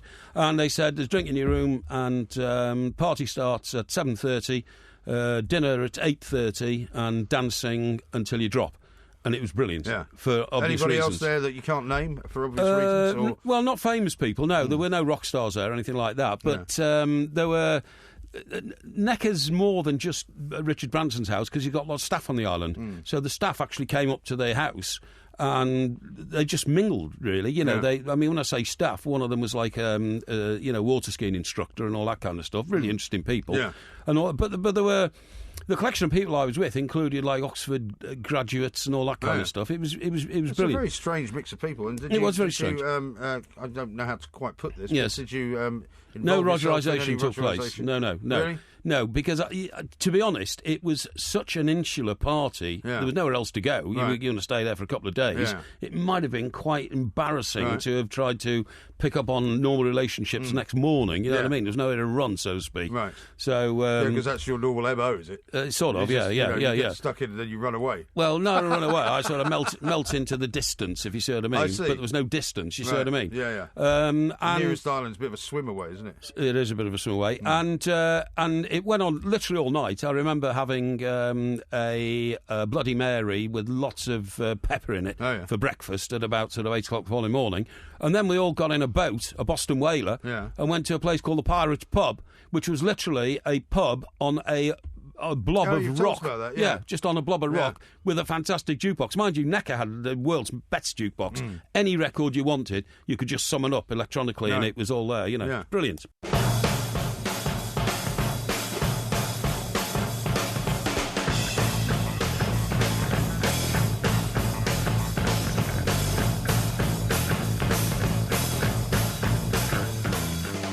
Aaron says this, Porky, why don't you tell us about the time you watched paint dry next? And one from Leach, who says, ancient Tao philosophical quote about apt for Porky, those who know it do not speak about it, those who speak about it do not know it. How about that? What's that load of rubbish? Well, it's some ancient Tao philosophy. And one from Gally, who says, has Dave Brewery ever kissed a girl? It's a good question. Who? What? The guy that you've just been talking about for the last 10 minutes. Okay, yeah. Okay, got it, Dave Brewer's Droop. Oh, yeah, I see. Has he ever kissed a girl? You see how people are getting all mocking and all that kind of stuff. Why can't people take this thing seriously? Because... So a guy who goes off on an individual mission, said, I'm going to visit every train station in the country. Did you ever get fined for not having a ticket? You should. What you should do is you should admire guys like that who are single of mind and purpose and want to do that sort of thing. Instead of which, all the... See the time, by the way. All the minuscule brains just mock. Yeah.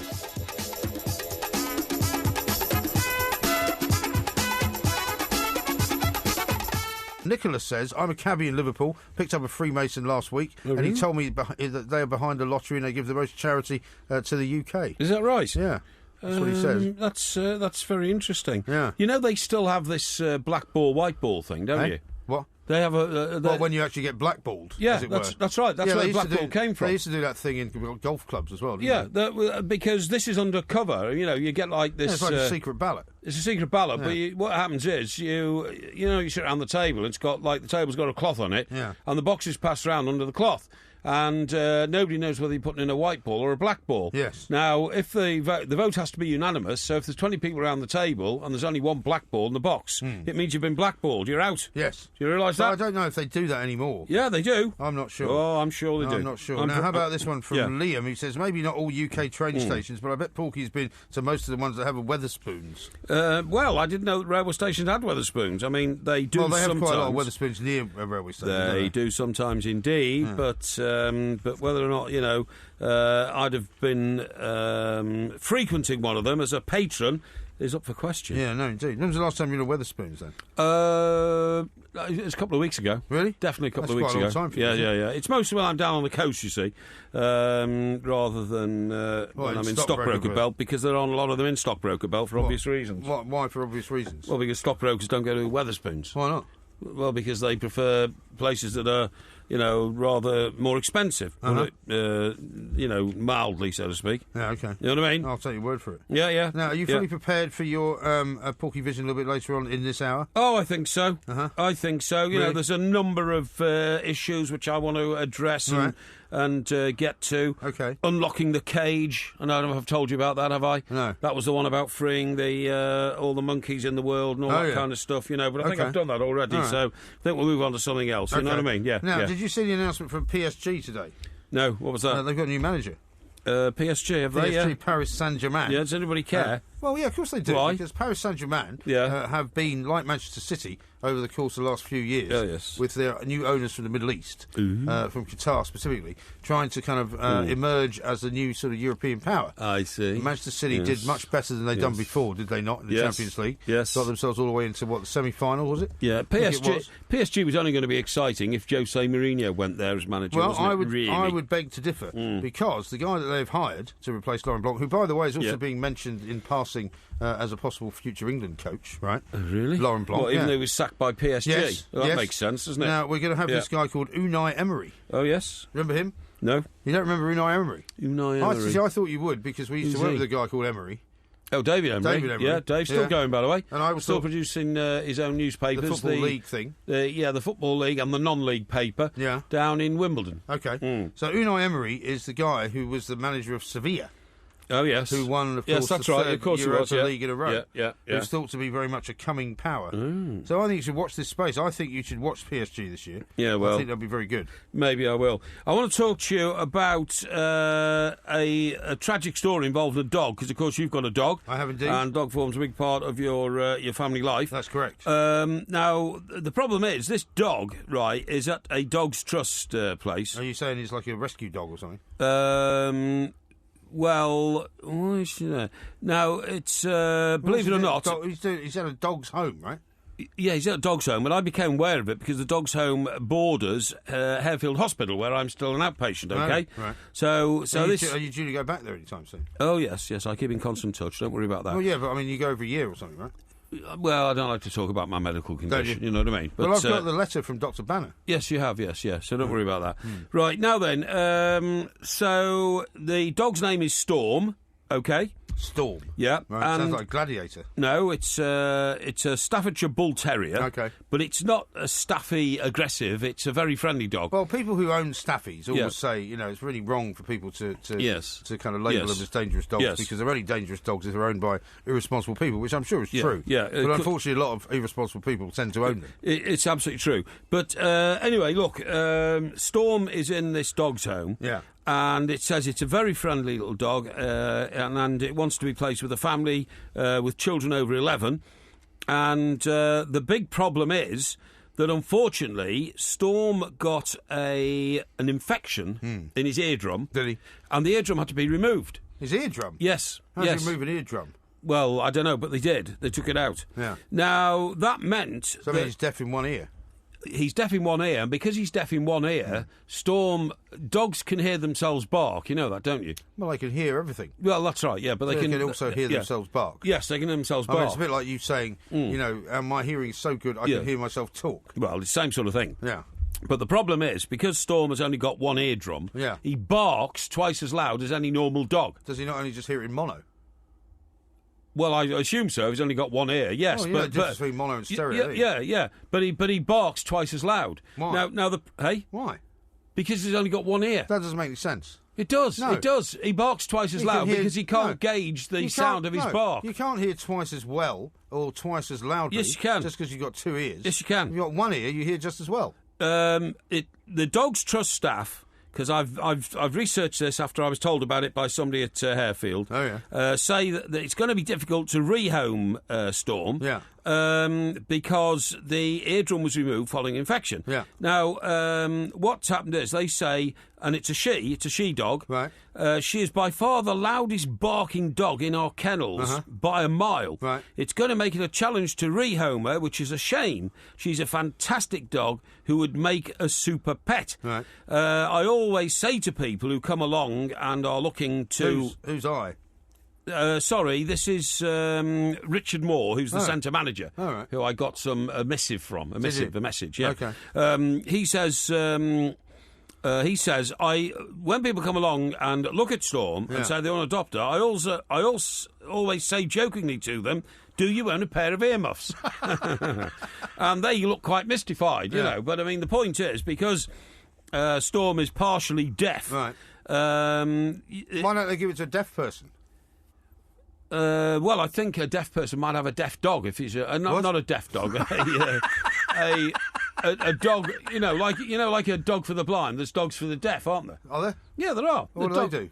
Well, they help just like dogs for the blind do. Well, what do they do though? They're trained to do what?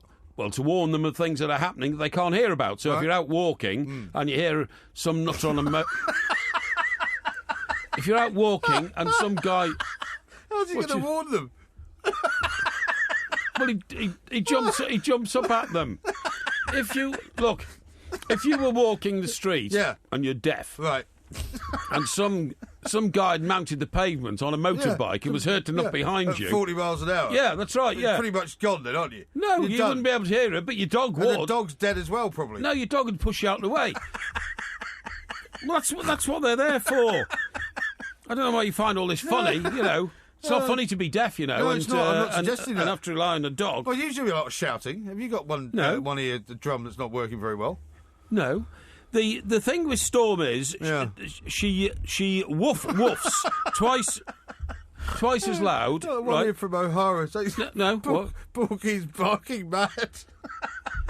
Honest to God, sometimes what I try to do is help. You know, I try to sort these situations out. Right. You know, I'm trying to publicise the position regarding Storm. Yeah. In the hope that somebody might find her and adopt her. Yeah. Why don't you adopt her? Well, because I can't keep a dog in a penthouse. It's not fair. No. Now it says Storm woofs twice as loud because with only one ear she likes to hear herself. And she, it's called self-communication. Really? She has to sort of be able to be aware of what sort of noise she's making. Right. But she's a very loud dog. Anyway, look, I'm not going to tell you more about this because, I can't seem to tell you anything about animals without you finding it, hilariously funny. Because I don't think you're explaining it very well. I've explained it perfectly. Yeah, look, somebody sent out a tweet here that says, spot on, mate, Porky, dogsforthedeaf.org. Yes, that's right. That's right. There's a whole website dedicated to them. Exactly. It's exactly what I'm saying. It says rescuing professionally trained dogs to assist people enhance lives and provide greater independence is what Dogs for the Deaf is all about. Exactly. But it doesn't say how they do it. Well, I've just explained to you they're doing exactly the same way as a dog in the United States. Well, we've certainly got them in this country. Yeah, but it doesn't say what they do. Well, for instance, at home they can alert a home owner or a householder that the phone's ringing.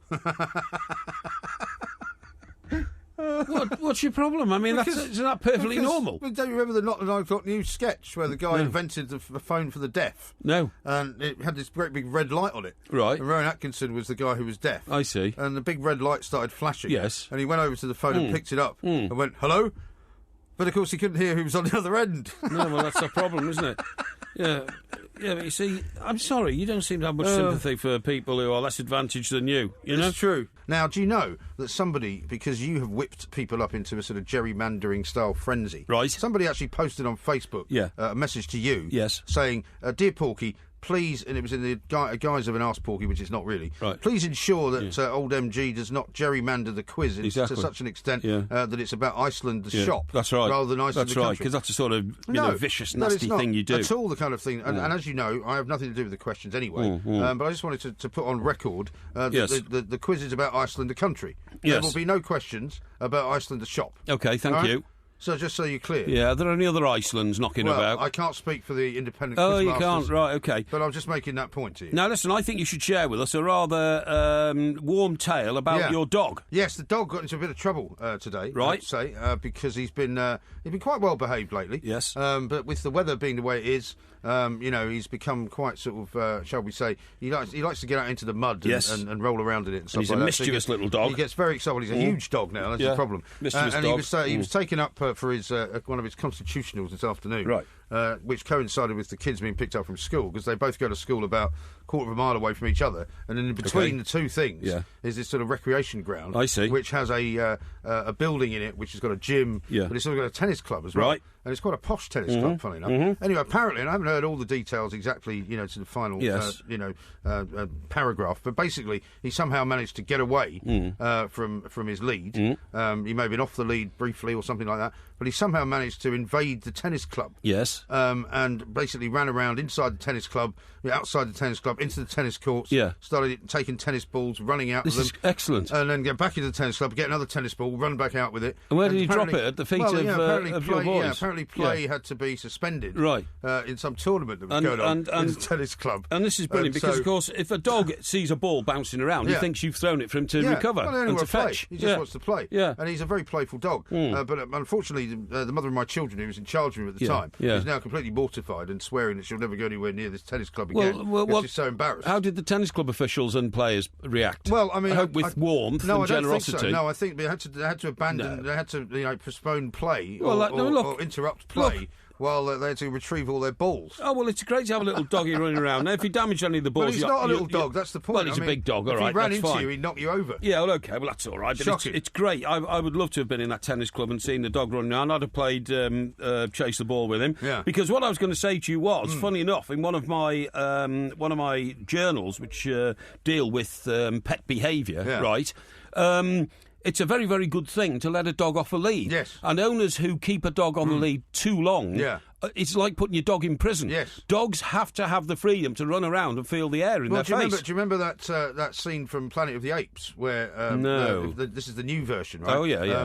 Which is a great film, by the way. I think it's Rise of the Planet of the Apes. I can't remember exactly which one. But he's got this ape, and he used to take him to the park and everything like that. Yeah. And one day, as the ape gets older and older and realises what's going on, he sees somebody walking with a dog on a lead, and he's on a lead as well. Right. And he says, "This is how you see me. You think I'm your pet." Yes. And that's when all the trouble starts. Right. So you're absolutely right. You've got to let them off the lead. Oh, yeah. Now, you take your dog to a beach, don't you, often? I do quite often take him to a beach. And runs up and down? And he runs... I mean, during the summer months, there's certain parts of the beach he's not allowed on. Right. Which is OK. I don't mind that. Yeah. And I take him to a quite deserted part of the beach. Yes. And I let him off the lead, and he's terrific. But and sometimes there's other dogs there, and they run around together. And play. That's right. And haven't you got a bit of countryside around your home anyway? Yeah. So he can run around there off the lead? Yeah, always. I mean, I always take the lead... Terribly sorry for dogs that are kept on the lead all the time. It's a terrible thing. It must be difficult, particularly in places now with, like, parks. Well, that's what I'm saying. Where you're fearful of, like... Because, I mean, if I took him to a park, even down in Sussex or somewhere, you're always fearful that he'll attack... Not attack, but you'll get involved with another dog, and some dog owners don't like it, or there might be a child or something like that. So I always make sure there's nobody else around. But I'm assuming he's mischievous, and therefore he just wants to run around. And dogs like sniffing out things at the base of trees and all that kind of stuff. Totally, they like to be free and all that. And I can't bear... You see, what's happened is, according to my journal, is that the urbanisation of the world, because remember at one time 98% of this country was covered in trees, right, in forest. Yeah. So dogs just ran wild. Even in the New Forest they had a few trees, and or they had hunting dogs, of course, you know. So, I mean, you're right to mention that, of course, because it was the hunting dog that caused the problem for William the Conqueror's son, who died of the hunting accident. That's right, remember? Yeah, I do remember that. But anyway, what I was going to say is... with the urbanisation of the country, you have to keep dogs on leads all the time now because, for instance, they might run into the road and get knocked down by a car. Yeah, that is a possibility. And as you quite rightly say, they might playfully, mischievously knock a child over, when they only want to have a bit of fun or something like that. And therefore, these dogs are being mentally tortured almost as if they're in prison.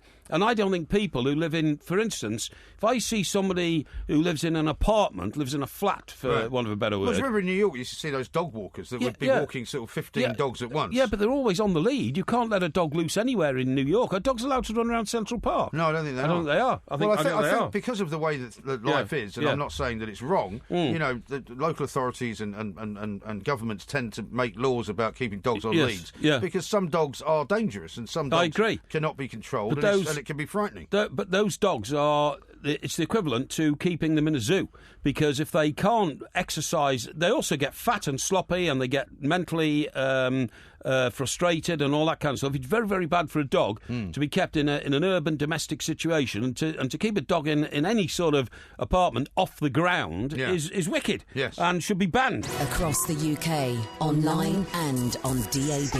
The best of the two mics on Talk Radio. We'll get you talking. Too many people now exercise, inappropriately, running on roads and all that kind of stuff. Yes, which is very sort of bad for impact injuries, isn't it? But the worst thing is people who have these personal trainers and personal physios because they are being taught things to do with their body which are wrecking their knees. Yeah. This is the claim, right? Now, I saw someone today, and I thought of you, actually, because I'm not normally one to be critical of the way that other people look. Yes. That's generally your area. Yeah. But as I was going towards the tube today, a bit earlier on, there was a woman wearing a T-shirt which indicated that she was a personal trainer. Oh, really? Now, I don't know whether she was or not, but she did not look like a personal trainer, shall we say. I mean, overweight? Very overweight. Very overweight woman, I doubt she was a personal trainer. Well, why would she wear a personal trainer's T-shirt? Oh, I don't know, perhaps she was showing off or something. It was told, so it says here... deep squats and things like that give people pain, but they think that they're not actually damaging their legs and their knees, but they are. I mean, obviously, I'm not really a candidate for that since I don't do any running. I mean, the only running I do is occasionally running for the bus, which I very rarely do, and I don't do any of that kind of impact-like exercise. One orthopaedic surgeon reports that when people are sent these days for an MRI scan because they've got knee pain or something like that, it reveals tears in the meniscus. Meniscus? The meniscus is a half-moon-shaped piece of rubbery cartilage between the thigh and the shin bones, stabilises the knee and protects the bones from wear and tear. Tearing it is relatively easy. All it might take is an awkward turn, and in some cases a piece of the shredded cartilage breaks loose and catches in the knee joint, causing it to lock up. This might have happened... is this like at the front of the knee? It's at the front of the knee, I'm trying to feel it, you see. Yeah, that's right. Now, a few weeks of physiotherapy might actually exacerbate that when you've got that sort of pain and somebody tells you to go and exercise your knee. Right. Now, the funny thing is... Well, I mean, you're more likely to have bad knees because of all the walking you do, aren't you? Well... Yes and no, but I try not to walk on roads too much. If I walk over the North and South Downs or something like that, I walk down the Solent on a pebble beach or something like that. I try to keep off the roads because I have been aware of this. But the funny thing is, my sister... played hockey until she was into her 50s, right? Really? Very active, and then she was a hockey umpire, and still very active at the hockey club and that kind of stuff. And she's got terrible knee problem now. I think because of the hockey. Definitely, she's had an operation on it, and the operation, people don't understand about knees. They so incapacitate you, you might as well be crippled, and infirm. With the greatest respect to people who are, because if you can't walk on both your legs, you are not an active, mobile human being. No. Now, she was told the only way to get it right was to literally lie down for 2 weeks. Keep your leg off the ground. Really? So my mum actually came from Bournemouth and stayed with her for 2 weeks, you see what I mean? To make sure she did the minimal amount of moving around. She's only walking on carpet and all that kind of stuff. Did that do any good? Well, the whole healing period should have happened in those 2 weeks. But months later, she's still plagued by problems with her knee. And it really curtails your life. Because, for instance... out of the back of her house, she can walk across fields and a golf club and get to our local pub. Yeah. She can't do that anymore because when your knee's knackered, you are knackered. Yeah. People don't realise how valuable knees are. Well, that's what happened to old Harry Redknapp, wasn't it? It was. When he said that he literally couldn't be managing it anymore full time because he couldn't move around. That's right. Now, absolutely. Just before we do anything else... So that's a warning to everybody. Look after your knees, OK? Well, I think you should heed that warning yourself. My medial ligament went. That was very painful. I had to rest that up for 2 weeks and get some physio on it, but physio doesn't always work.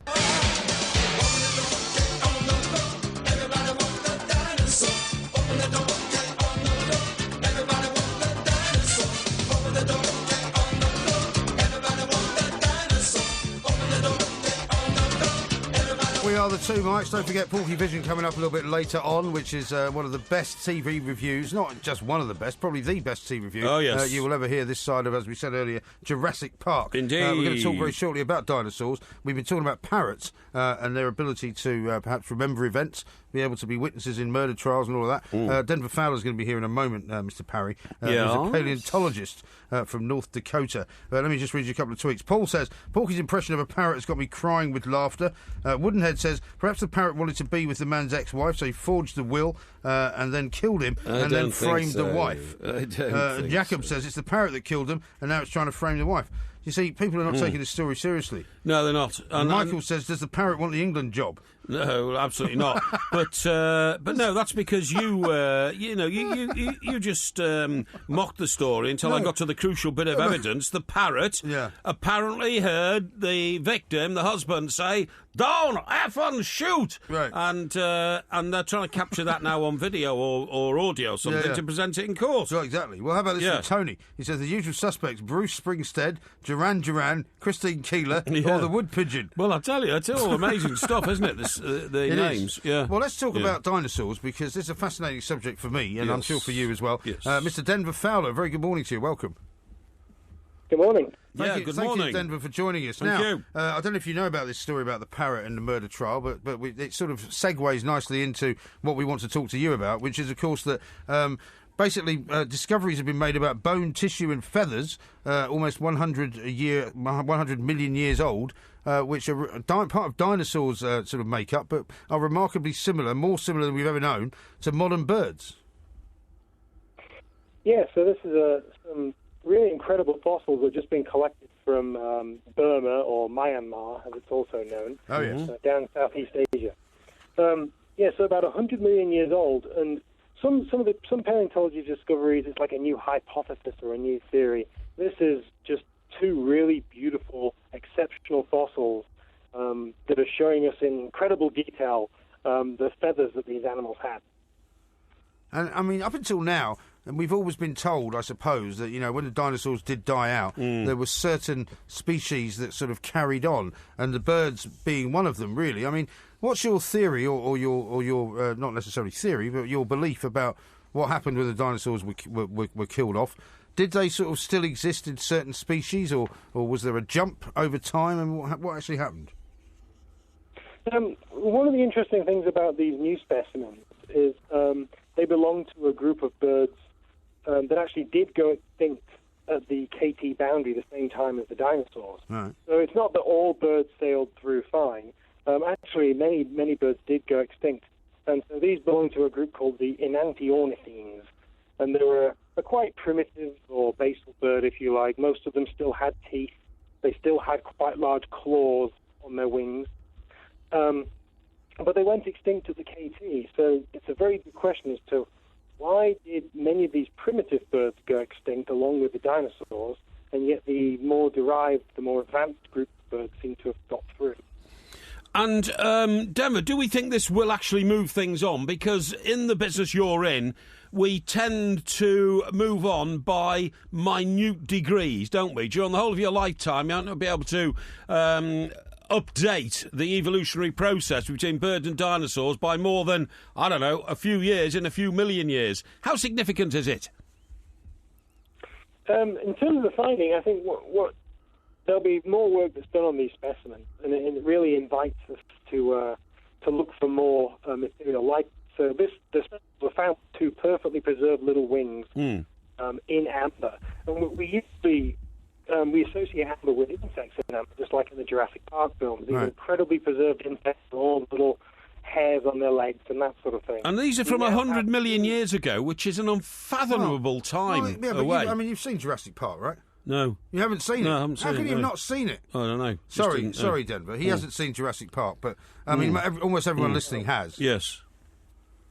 Yeah. So that sort of level of detail of preservation, all those fine little details, we now have for these two little bird wings. So this first paper has scanned them, and they found out that all the same feathers, the same types of feathers that we see in modern birds, were already present back then 100 million years ago in these primitive birds. And when you talk about primitive birds, Denver, are we talking about things of a similar sort of size, scale to the birds we have now? I mean, obviously we now have a wonderful variety of birds. You know, everything from a small, I don't know, robin redbreast in this country to a giant American eagle. Were these birds back in 100 million years ago of similar dimensions, or were they bigger? Some of them were bigger. I think in terms of flying birds, the flying birds probably weren't quite as large as they were today, because the flight capabilities of some of these early birds are still quite debated. We don't think they were quite as strong at flying. So the very biggest birds we have today are mostly soarers, gliders. They use thermal lift to get high. So we didn't have quite as large flying birds, but they had many large ground birds, like we have today, like ostrich sort of size, things like that. Maybe not quite as big as an ostrich, but large birds. Right. And what we're being told is that the lead sort of author of the study, Dr. Jing Lida, says that the tiny birds that they believe existed lived in trees, but almost came out of the egg, if they did indeed come out of an egg, pretty much ready to fly straight away. And so they were quite well developed. What does that tell us about how they could not have survived whatever it was that killed the dinosaurs? Well, I think it's one of the most interesting parts of the study, and it kind of dovetails, if you will, with some of the research that I'm doing.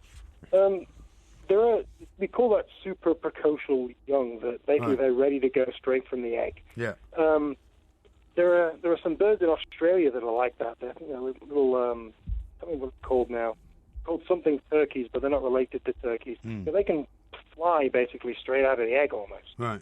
So what does that tell us? It tells us that there might be something about that. There might be something about their ability to be super precocial straight out of the egg. Is that linked in with their ability to survive, or is that linked in with perhaps the reason why they went extinct at the boundary? I personally think that it's almost like little dinosaurs. When dinosaurs hatched, we think that they were probably able to run around as well. So perhaps these primitive birds were actually more similar to their dinosaurian ancestors than the really derived birds that we have today. Okay. Mm-hmm. And when do you think a baby bird, Yeah. Sorry. And when do you think Denver will be able to be more definitive about, precisely when the dinosaurs died out, precisely what happened to them, and why birds are the only kind of survivors, if you like? I mean, why nobody, no other species... Well, we know all that already, don't we? No, we don't know that. Of course we do. Of course we do. Well, you tell me then. Well, no, I mean... Why don't you tell me? No, guys like Denver... So tell me why the dinosaurs died out. These paleontologists, they know as much as we can know about it. All right, so you tell me when the dinosaurs died then. No, I'm not going to, because Denver knows all that. And what I'm saying is, you're asking a question which scientists already know the answer to. Denver, is that right? Do your scientists already know the answer to all of that? We don't always have answers. We have lots of new questions. Yeah, exactly. We find out more information. We have a good date. I mean, the most recent date for when it happened was 66 million years ago on the dot. So, what do you think about this parrot being involved in a murder case?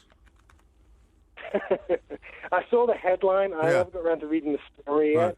It's kind of like a comic book come true, isn't it? It's weird, isn't it? It certainly is. Yeah. Anyway, very good. Thanks, Denver. Yeah, good to hear from you. Don't be so dismissive. Sorry? I'm not finished with him yet. Sorry? Oh, Denver, thank you very much. Thanks very much for joining us, Denver. We'll talk to you again soon.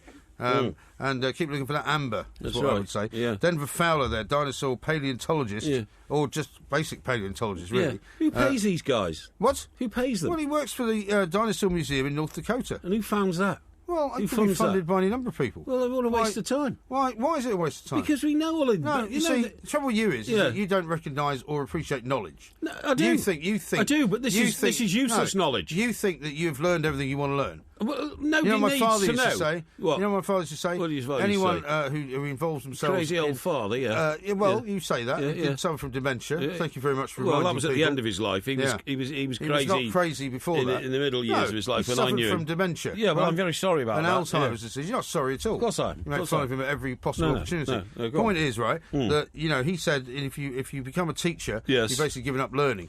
You're the same person. You have decided that you know everything you want to know, No. and you're not interested in learning anything else. No, I haven't. I just the thought... truth of the matter is you're an ignoramus. You're an ignoramus. No, Denver was droning on there about things that I've already been told about. You know, the dinosaurs were around 100 million years ago. Yeah. A meteorite probably crashed into the Earth and killed them. You don't know that. And it left a few little birds, and now we're trying to, find a few more little birds' wings to find out. I mean, who cares? Who cares? How's it going to improve the world? I keep saying to these people, whoever funds this institute where Denver works should give the money to trying to find a cure for cancer, because this is a complete waste of time. Absolutely. Don't you understand that? Now, how about this from Adrian? He says, Wood TV could be a porky company. Hashtag plank. Michael says, does the parrot want the England job? We call it plank broadcasting. No, you could do, yeah. You've already tried that, though, haven't you? No, not at all. You've seen the time, by the way. Don't worry about the time. There's other reports coming in that David Beckham's interested in the job and all that kind of total rubbish, utter nonsense. What? Nonsense. What's nonsense? David Beckham won in the England job. You might as well give him the job. Complete nonsense. I mean, you might as well give the job to Thomas the Tank Engine. Beckham's worth about 200 million quid. Why would he take that job? Because he doesn't need, precisely because he doesn't need the money. Exactly. He should do it for nothing. And he hasn't got the time. How about that? Where is my mind? Where is my mind? Where is my mind?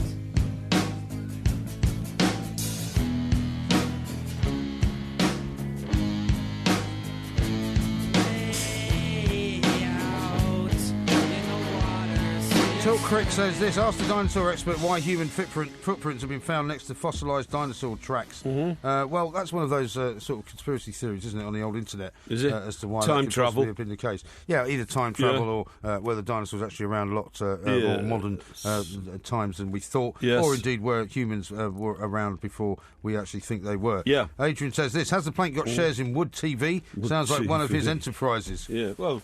well, I'm not averse to looking at things like that. You know, as you tried to allude to the fact that, of course, I've invested and investigated internet broadcasting. It's the future. How did that it's go? The future. Huh? How did that go?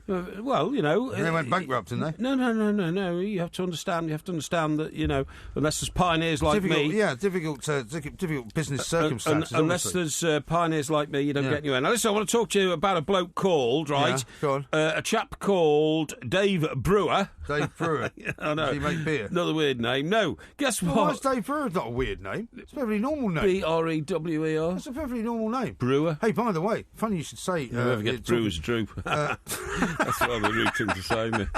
Yeah, go on. Yeah, you wouldn't want to be double-barrelled, would you? Yeah, no. Anyway, no, I mean, have you ever been a member of the Freemasons? No. Do you ever meet anyone from the Freemasons? You don't know, do you? Because they don't tell you. They don't tell you. Yeah, but you're not suspected. Not really. I mean, it's supposed to be, isn't it supposed to be senior police officers, judges, all that kind of stuff? Uh-huh. Yeah. Well, when I was in Sussex at the weekend, yes, there was one of these, fairs going on. It was like a big fun weekend and stuff, and there was stuff going on the recreation ground, stuff going on down the street. Sure. There's a Freemasons Hall, and they had a big sign outside. Yes. Literally like... Join the Freemasons. Well, no, just kind of, do you want to know what Freemasonry is all about? Stop here and we'll tell you. And there were all these guys standing outside, and all these banners saying, what is Freemasonry? Come in and have a chat. Right. Now, that's quite interesting, because what you're saying is you thought it was more of a secret society than that. No, not really, but I mean, people have said that over the years. I mean, I've actually given a talk to a Freemasons group I see. Of people. Yeah. And who were completely normal. Well, funny you should say that, because one of the towns that I sometimes... A couple of quite nice looking women, actually. Oh, really? That's good, yeah. One of the towns I sometimes have to visit in Surrey, you know, in the pursuit of business, next to the post office, there's a big building, and I always wondered what it was. And when I walked past it, there's a plaque on the front saying Freemasons Hall. Oh, yeah. And I thought they were a secret organisation. I didn't think they... But the reason I mentioned it is because names like Brewer and Miller and farmer. Yes, that's right, yeah. These are all names that came up through the kind of trades. Sure. Right? And many of whom would have been Freemasons. Yeah, but I saw a group of them once, assembling at the hall, Freemasons, and they do all look like undertakers. I mean, there's no doubt about it. And you're frightened of them, aren't you? Yeah, I am, yeah. In fact, funny enough, I left a pub last week when an undertaker came in. I thought, that man's got the aura of death about him. I imagine you're followed around by quite a few undertakers. Well, that's a bit harsh. But no, he came in, and I recognised him because he had pinstripe trousers on and a morning jacket and all that. To a wedding. No. I asked somebody who he was, and they said, the guy. No. So I just left. Actually, funny enough, I've thought of you a couple of times as I've passed. I would say in the last 2 weeks, I've passed 4 hearses with coffins in, and normally when you pass them, they've got nothing in them. That's right. But all 4 of them had Do you know? I saw the other day. Corpse in a box. I was out walking the other day. I had to walk down. I wasn't across the downs. It was urban walking, and I had to pass.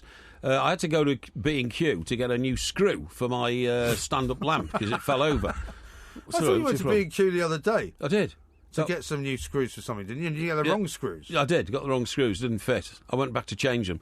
But anyway, the point of my story is... How much of your life do you... Which is why you waste so much of your life. No, I don't waste my life. You've been to B&Q's twice now. Yeah, that's right, yeah. Do you ever ask the old people where stuff is? Which old people? Well, they hire old people. Yeah, they do. Yeah, they're very helpful. Yeah. Except they didn't have the right screw, so I've got to wait until they get it in. Never ask an old person for a screw. Point story is, I have to walk past a complex which is it's both an undertaker's and a chapel of rest. Yeah, one-stop shopping. Oh, it's terrible. and a dingy little building, and I didn't know what the dingy building was. But you know what happened? The door flew open in this dingy building. And flew open? Yeah, flew open. And 2 men who looked like they'd just been dug up. You know what I mean? I'm not joking. They were very callow-looking chaps. Well, it's not good if you're in the undertaking business to look too cheery. No, to be honest, it was just like that. They honestly looked like they lived in the dark for about past 15 years. And they came out, and do you know what they were doing? What? They were carrying coffins under one arm. So clearly there was nothing in the coffins, unless they were very, very strong, Or very light coffins. Very light coffins, and they were sticking them in the back of a van.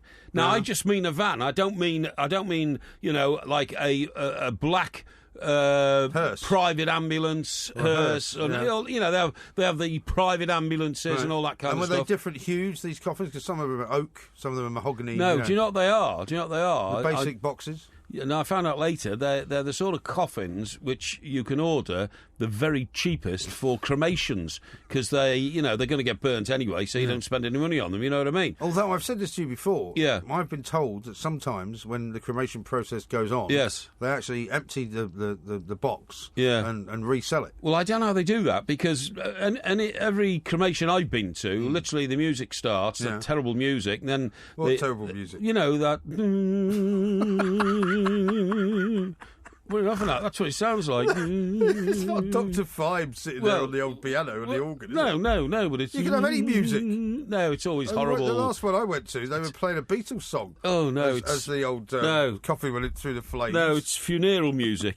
and it rolls back, and then the curtains close, and then you visibly hear this boof, and that's the firing of the jets, which are about 1,000 degrees centigrade. Yeah. So they'd have to get him out pretty damn quick and rescue the wooden box because it would be burned. Anyway, look, I don't know how I'm talking about this. Point is... Why are we talking about it? Well, you started. No, you because... about this guy called Brewer. Yeah, Brewer. Now, this guy has got... Now, this man... Sorry, what's this? Oh, yeah, the funeral march. Yeah. Right, now, the point is, this guy will be roundly mocked everywhere. Yeah, right. Because his name is Dave Brewer. He's 69, right? Right, okay. And he has become the first person in Britain to visit every one of Britain's 2,552 railway stations. What? And he's probably got a publishing deal to feature 200 best. I hope none of them are on the Southern network, because you wouldn't have got a train from any of them. He's visited some that are only used like once a week and all that kind of stuff. Yeah, that'll be Southern. He's a retired record shop owner from Charley and Lancashire. I like Charley and Lancashire. I like Lancashire. And he spent 10 years travelling the rail network and visited every station. His favourite stations are Dolo in Wales. Dolo? Dolo, D-O-L-A-U. Dolo. Dolo. Yeah. Dolo. Dolo. Delau, isn't it Delau in Welsh? I think it'll be... Hello, You're boy. supposed to be a knowledgeable Welsh speaker. That's right, I am. Have you been to Delau? Has he driven to these places? Or No, he's he's gone on trains. He's gone on trains, definitely. And the other one is Chathill in Northumberland. Now, that bit might be near my retirement home, OK? Might be. Yeah. Well, how do you know? Well, because it's such a small place. It's got one station. I've never heard of it. But, I mean, Northumberland is... Oh, Northumberland's quite a big county. It is a big county. It goes up to the borders. Why did he choose those as his favourites? He said, I don't know. I suppose will be explained in his book. You're supposed to be telling us the story. No, I'm telling you, this guy, you see, now this guy will be sort of barracked. I mean barracked. Yeah, barracked. And mocked. Correct. Yeah, hang on. And mocked and derided as a, what do they call, as an anorak. An anorak, a plague. As a super sort of train Nerd. spotter, you know what I mean? A geek. But you see, I admire guys like him. Because that man's got a purpose in life. He says, I'm going to visit every station in the country. And how many has he got to so far? I just told you, 2,552. Well, yeah, but how many is that as a percentage of the number Every of one. stations? He's been to every one. This is exactly what I'm trying to tell you. You're not taking it in, are you? Well, you're not explaining it very well. He has been to every railway station in the country, 2,552. Okay. Now, does that include Northern Ireland? No, it does not. It includes... Well, it's not. Well, so he's not been to every... Has he been to everyone in England, then? Sorry, it is in Northern Ireland. I beg your pardon, it is. It's. What are you talking about? I do know what I'm talking about. Great Britain, Northern Ireland. What about Now, Scotland? Yes, it includes Scotland. Does it? Yes, it's Britain's. It's Britain's Right. stations, 2,552. Now then, what I can tell you is this. Sorry, what's your problem?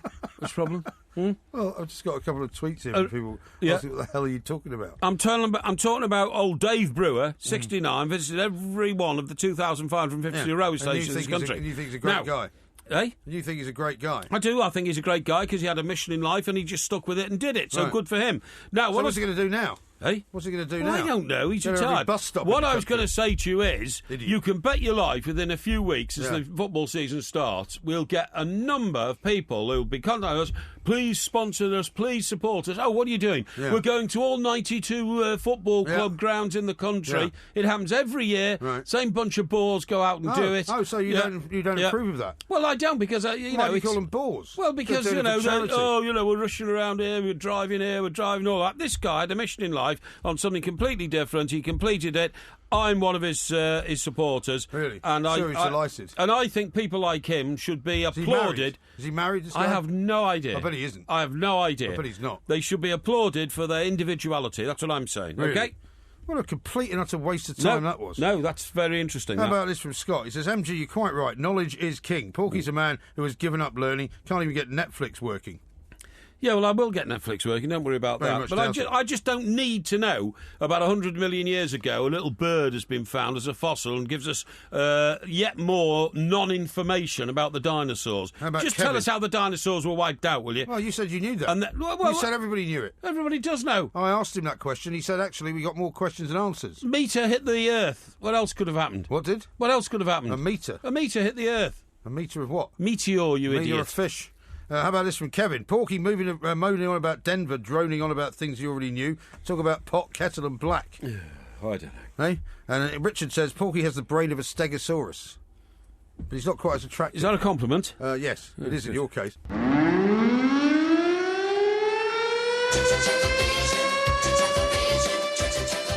As your TV reviewer, I can reveal Yeah. there are no plans for a new series. Yeah, no, but it wasn't their previous series. Oh, hang on, wait a minute. It says here there might be a new series. What's your problem? That music can only signal one thing, of course, and it is that time of the week when Porky Vision is unleashed, and Mr. Parry, of course, has spent a great deal of time poring over various television shows, Yes. various different television reviews, Yes. various different sort of parts of the television empire, Yes. to bring us an up-to-date review of the week. Yes, Which definitely. has been very, very much anticipated. Yes. Very popular. Yeah. What have you got to start off with? Well, have you been watching Versailles? Well, you know, I kind of started watching it, right. but I stopped watching it Well- because I think I watched it last night by accident slightly. Yeah. I saw this woman, rather well-endowed woman, emerging from the water Well, in a lake. I'm sorry, but the sexually explicit action in that has become unacceptable to family television. Well, to be honest, I It's didn't unacceptable. find it particularly No. arousing. No. And also the fact that one of the guys in it had a very, very striking resemblance to the man who cannot be named. Yes. That kind of put me yes, off a that's bit as right. well. Yeah. I've noticed that as well. But I'm afraid it's gone further than that. And there's been a terrible scene in which a woman is in her boudoir. Boudoir? And her fella comes in. Her fella? Yeah, you know, French aristocrat. Yeah. And he immediately starts... he starts indulging. The only reason I'm laughing is because of the look on your face. Yes, What does he start indulging in very intimate sexual activity with the lady concerned. Okay. Who is... Can you be any more specific? Well, at first she is sort of, you know, thrashing around on her sort of rather large bed in ecstasy, you know what I mean? Okay. And then he speaks, and she realises it is not her number one Rogerizer partner. Didn't she recognise him? No. Why not? Well, because he came from the bottom of the bed. And, what do you mean? What, you mean well, she could only see his eyes? She couldn't even see those. Her head, her head was on the pillow, right? And he sort of approached and went under the covers. Oh, I see. You see what I mean? Very cunning, that. Yeah, exactly. Yeah. And she is, as I say, you know, sort of, you know, bathed in the ecstasy of intimacy. If you see what I mean. And she thought it was someone else. She thought it was her, you know, chief Rogerising partner, but it wasn't. It was somebody else. Yeah. Who then, you know, speaks or something, you know, at last, my darling, you know, something in French, you know what I mean, like that, you know. At last, my darling. Yeah, ma chérie, you know, or something like that. And then she goes, you know, and it's you. And then she says... and she had to carry on anyway? No. Is she not? No, she says, I'm going to tell the king. Okay. And he said, well, so what? You know, the king won't mind. We're all at it round here. Basically, that was what he said. Okay. Yeah. So after witnessing that, I was rather shocked, I have to say. Yeah, I mean, they have pushed it very close to the bone. Yeah. But have I not also read that all of the sex scenes that they've used in this show, yes, every time they put another sex scene in, people actually physically turn off? Well, that's what I'm saying. It's ridiculous, isn't it? I mean, you'd have to be slightly repressed, I would have thought, to get excited by that. Yes. No, I have to sort of agree. Now, to contrast that with good taste, right? Yes. So that's a very modern production, isn't it?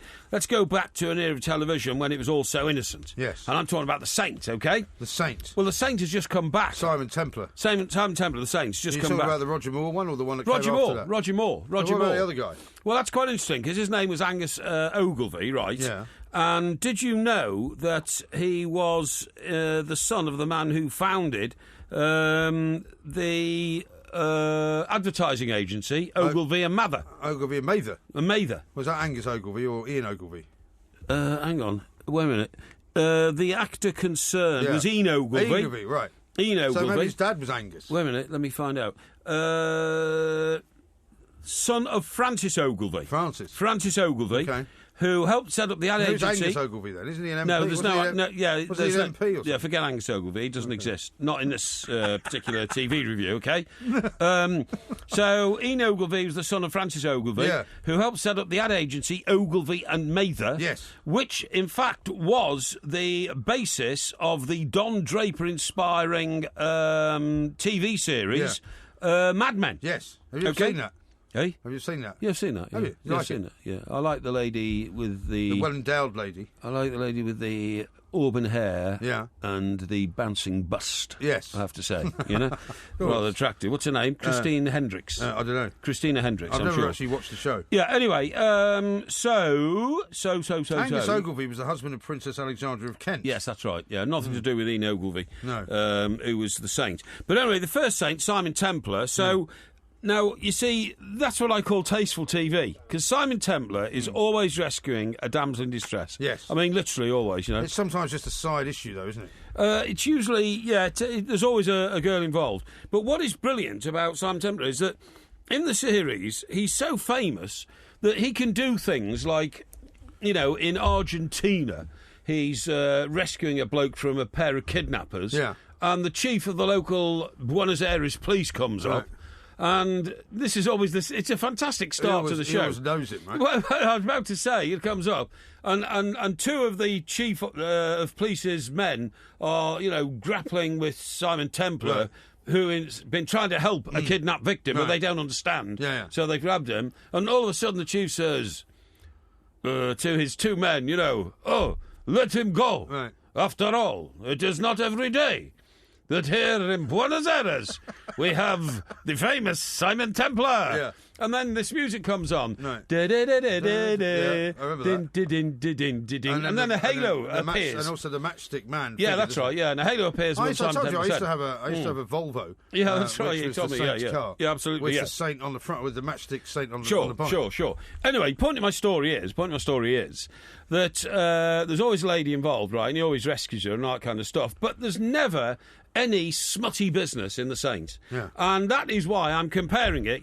from 30, 40 years ago probably, with Versailles, which I think has gone too far, which will turn people off, and the sort of stylised romance of Simon Temple. Well, do you remember the old rules they used to have? Was that in the old, certainly in black and white films in Hollywood, the man was never allowed to have his feet off the floor if there was a bed scene, for example. That's and interesting. sometimes the woman as well. Very interesting. Okay. And if they kept down, they had to keep their shoes on. Yes. Because I remember my father telling me this, that, way back in the days when you were rolling about on Blackpool Beach.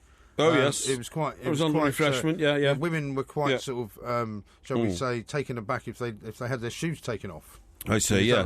Well, I can tell you're not interested in any of this. No, I am very I see, yes, I know. Well, you don't know this. Well, I don't know why you're telling me, because because it's not part of my TV review. We only get a very limited amount of time for the TV review. What do you mean limited amount of time? And you're to talk for 10 minutes. No, and you're filling the airwaves with a load of nonsense rubbish that nobody cares about. All right, well, what else you got for us then? No, I'm telling you. So old Simon Temple, I mean, for instance, now... So that series went away. Okay. And then they brought it back, and funny enough, you're absolutely right, with Ian Ogilvy. Yes. Now, the problem was, he was said to be too good-looking. Uh-huh. Now, did you know that he went to Eton? I didn't know that. No, I didn't either. But because his father was Francis Ogilvy... Ogilvy... now. Hey? Oh, well, never mind. What'd you say? Never mind. No, never mind. Carry on. Yeah, don't interrupt, please. All right. He went to Eton, where he defeated Sir Ranulph Fiennes in a boxing match. Really? Yeah. Right, okay. Who's Ranulph Fiennes? Is he the climber or the actor? Which one is he? Well, there's Ray Fiennes, isn't there? Ranulph Fiennes is the explorer. Oh, he's the explorer, is he? Okay. Yeah. He's the man that... Isn't he the one that lost his fingers? He sawed the tops of his fingers off because they got frostbite on Everest or something. That's it. So he sawed them off. Yeah. Now then... He wasn't in the Saint, though, was he? No, he was at Eton with Ian Ogilvy, who's the Saint. The problem is, Ian Ogilvy says that the second series, which he made, 28 programmes, ruined his acting career. Uh-huh. A, he was too good looking, but B, unlike the first series... he took relationships with women a little bit further. Right. You see what I mean? What do you mean, more Rogerisation? Well, more in sort of Rogerisation intense, if you see what I mean. You know what I mean? It was a bit more explicit. Yes. Well, that's because it's a bit more modern, I suppose. Well, I suppose so. But, I mean, that was the ruin of it. And to this day, people still say that the TV classic that we're talking about here was, in fact, Roger Moore in The Saints. Did they not make a film of it as well? Series. No, never made a film. I think they made a film of The Saints, didn't they? No. Pretty sure they did. No, they didn't, honestly. I think Val Kilmer was in it. Oh, I see what you mean. Yes, a very modern film. Yes, they did. Was it a modern film? No, well, yeah, they did. Not a silent film. No. Val, I thought you meant did they make a film of it in, like, the 70s and the 80s? No, they made a film of it, like, about 5 years ago, didn't they? Yeah, it was a flop, though. Nobody wanted to watch it. Yeah. It was no good. So, that's it. Is that it? That's Porky Vision for the week? Oh, absolutely. Tremendous. Yeah, no. So Rogerisation much worse now than it used to be back in the old days? Yes. And we shouldn't stand for it, shouldn't watch it. Okay. In my view. Excellent. Okay. That was Porky Vision. Yeah. Another one, same, this time next week, Indeed. of course. I'll get a chance to go home. I'm so tired of being here alone. But I'm just a traveller in time. We are the two mics. Trevor says this. Check out this very informative site. The Hearing Dog Centre is located at Saunderton, Well, there you go. Bucks in England. It's hearingdogs.org.uk. Yes. We should certainly check that out. Becky says this. Classic Porky Vision, central Rogerisation in a French boudoir by an unknown assailant. Yes. Hashtag not a family show. Yes, that's right. Yeah. It says here, Porky's being a scumbag. Oh, that's nice, isn't it? Just sign the damn shirt for MG. It's true, actually. And stop worrying about the £10. Yeah, it is true. It's absolutely shocking that you do What that. a Scrooge, says Stephen. That is shocking, yeah. That first one came from somebody called Timor. Timor? Timor. Really? Here's one from Roy. He says, what did he actually say and what the hell was he talking about? And will it be on PBS over here? Porky Vision, #baffled. Yeah, baffled about what? I think your Porky Vision scenario. Oh, how can you be baffled? Yeah? No, I'm not sure they knew what you were talking about. So, coming up this weekend... actually, it's not this weekend yet, is it? But I've got the feeling in the back of my head that it's this weekend. Yes. Because the Euros return tomorrow. Yes. Portugal against Poland. Right? Would you care to offer or proffer a prediction for that? So another one here says near perfect pitch, and I'm sorry, I've just got to finish this. It says accusing me of being very tight. You don't have to pay for the shirt. MG wants to give it to somebody who's done him a favour. Doesn't your empire have a marketing and promotions budget? Yeah, it's a good point. That. Well, we'll have to get one. Now, I'm sorry. What was the question? My question was, Yes. and I can't believe you can't hear me. I'm sitting literally 3 feet from you. Yeah, go on, yeah. And I said the Euros are back tomorrow. Indeed. Right. We've got 4 quarter-finals. Yes. We've got Portugal against Poland first. Yes. Followed by Wales against Belgium. Indeed. Followed by Germany against Italy. Yeah. And then followed by France against Iceland. Yeah. The game that England should have been in. Yeah. Will you be boning up on that before watching the game? Will you be where will you be watching the game? The only reason I say this is because I've got to go shooting off down to Sussex this morning. Yes. Because my son is involved in a piano Oh, that's good. concert. Very nice. And I don't know how long he's going to be in it for, but I've got to go there and watch it. Yeah, well, of course you have. Which is obviously, but I've got to sort my day out in such a way that I manage to get back to London in time to watch the football. Well, it's And also something we'll be talking about tomorrow night. And obviously. also before they shut the road, because they've started shutting roads again. After 8 o'clock at night, they've started shutting roads. What night's the Wales game? Friday? Friday night. Yeah, that's so good. you don't have to worry about that. Yeah. Because we're not on that night. Well, you want to watch it, though, obviously. Well, of course you want to watch it, but I mean, yes. it's not so much of a pressure point if you don't have to come into work, is it? I thought we were supposed to be doing listography here. Yeah, we are. Yes. Well, do you want to do that then? Well, I don't know why you're rambling on about a game of football tomorrow night. I'm asking you about what you're doing later on. Yeah, well, I'll be watching the game, obviously. All right. Yeah. Well, tell us about the 3 things you would take a time machine back to. Well, why don't we do one at a time each? All right, well, you do your first one. Right, my first one would be I would go back to the day of the Battle of Britain. I would be a Spitfire pilot fighting the Germans. Yeah. Without a shadow of a doubt. It would be my proudest moment. No, you can't take part. You can only... No, I would. I would. No, you can't. No. I would. I wouldn't change history, but No, of course you would. I would drive down No, to you could, though. an airfield in Kent. No, you can't change And I history. would walk on, and I would put on a uniform and shout tally-ho and jump into the cockpit of a Spitfire. Well, you see, you would be then altering history. I wouldn't be altering history. There were loads of Spitfire pilots around in those days. And in fact... but since you're not one of them, Yeah. everything that you would then do would have an effect on everybody Well, else. I would try and get involved. You just have to look at it from the side. I'll try and get involved. I've got a great one here. Yep. And you are going to absolutely be gobsmacked by this. Right. I'd like to go back and watch The Big Bang. That's impossible. How is it impossible? Nobody witnessed it. Nobody witnessed it. What do you mean? So, because nobody witnessed it, it didn't happen? Nobody witnessed it. So what? So you can't go back and watch the Big Bang. Why not? It's like saying, "Oh, I want to go back and watch the wind blowing." You can't see the Big Bang. Why not? Even if you were there, because it happened millions of miles away in space, So why couldn't I millions watch of it? years, even before wherever you are, it came into your vision. It's impossible to watch the Big Bang. On the other hand, you could go back to the Battle of Britain and pretend you're a Spitfire pilot and go up in the air in an imaginary plane and not have any effect on the rest of the curvature of time. I'd go up in a real plane. It's just that, look, in the records of Spitfire pilots, don't you think quite a few of them just disappeared without trace and they don't know what happened to them and all that kind of stuff? Yeah. I'd have been one of those. So why can't I go back and watch the Big Bang? Because you can't see the Big Bang. Why not? Nobody's ever seen the Big Bang. Well, it doesn't matter. It was a cosmic phenomenon. Well, you say the fact that you can't see it means you can't actually go back and imagine that it happened. No, I don't think you can, because it was a cosmic phenomenon which we only know about through the scientific research of particles. Well, you don't believe in it? Well, scientists say it happened. But, you don't believe in it, do you? Scientific you think it didn't happen, that's why. Scientific particles floating around in space that we've managed to pick up on since. What's a scientific particle? Scientific particle is a bit of dust that came from something which they've looked at and said, wow, that's part of the Big Bang. So somebody has seen it? Nobody's ever seen it. Nobody's ever seen it. Well, It's that's where I impossible want to go. have seen. That's my first one. Well, I think that's so crazy. The beginning of time. Right, my second one. Yeah, go on. I would love to be on the battlefield at another battle. Sorry? Do you crave being a hero or something? Well, no, I want to see these things happen. I want to see the development of Britain. I'd love to have been on the battlefield at Agincourt and seen our archers with the longbows, the longbow men of England. You don't want to be an archer. Literally giving the V sign to the French after they'd routed them in the field. Do you not want to be an archer? Yeah, I'd be an archer, definitely. Even though you've been told you can't get involved. Yeah, I'd be an archer. All right. Yeah. I'd like to, secondly, go back to the time when the meteor hit the dinosaurs on Earth. Well, you see, you'd die then. Why? You'd be wiped out. No, I'm in a time machine. Well, no, you see, again... Well, everything wasn't wiped out. How do you know you'd be in the right spot on Earth for the meteor to hit? Well, because I do my research. Yeah, well, as considering that we spoke to a guy on the show tonight who doesn't even know if there was a meter and certainly doesn't know where it hit, well, you said, then you wouldn't know where to go back to. It's another ridiculous assumption. You said everybody knew that one. No. Everybody knew the theory. They don't know where it happened. What's your third battle? No. My third one wouldn't be a battle. My third one would be sitting in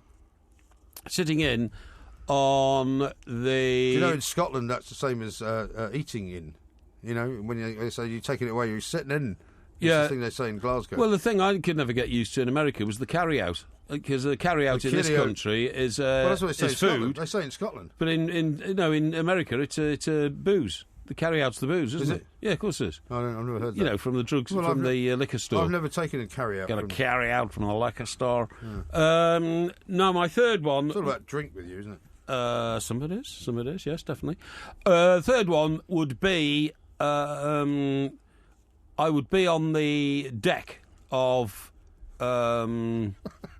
What's your problem? It's going to be another military thing, is it? Yes, I'd be on the deck of Victorious with Admiral Lord Nelson.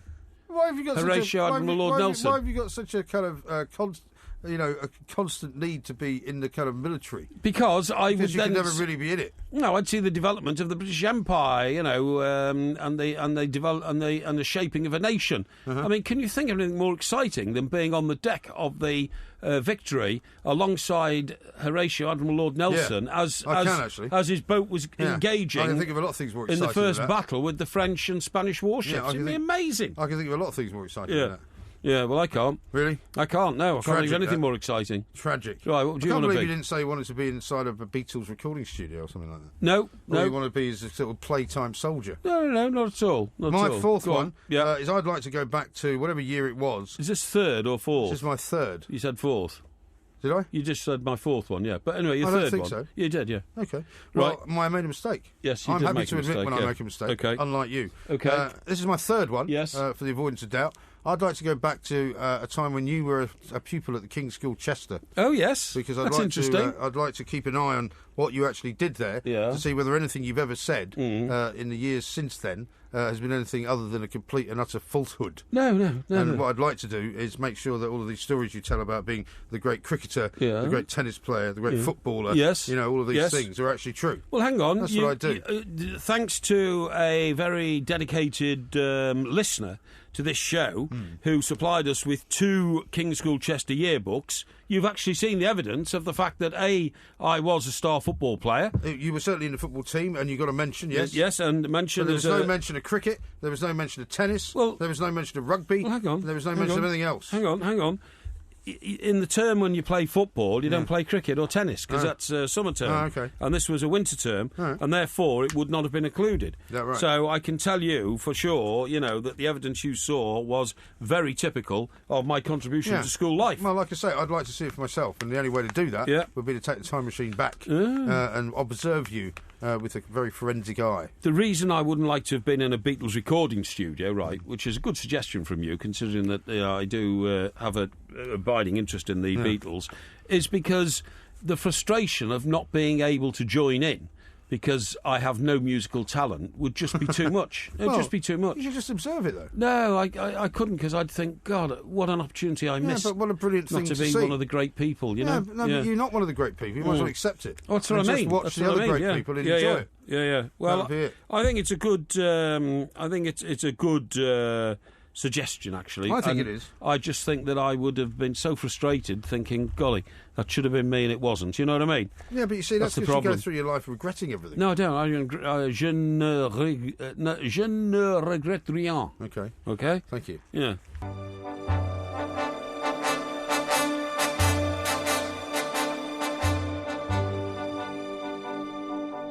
Non, rien de rien.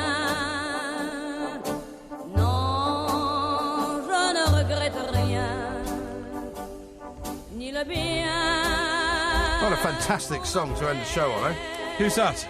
Who is it? Is it Edith Piaf? It is Edith Piaf. Oh, well, it might be. Correctamundo.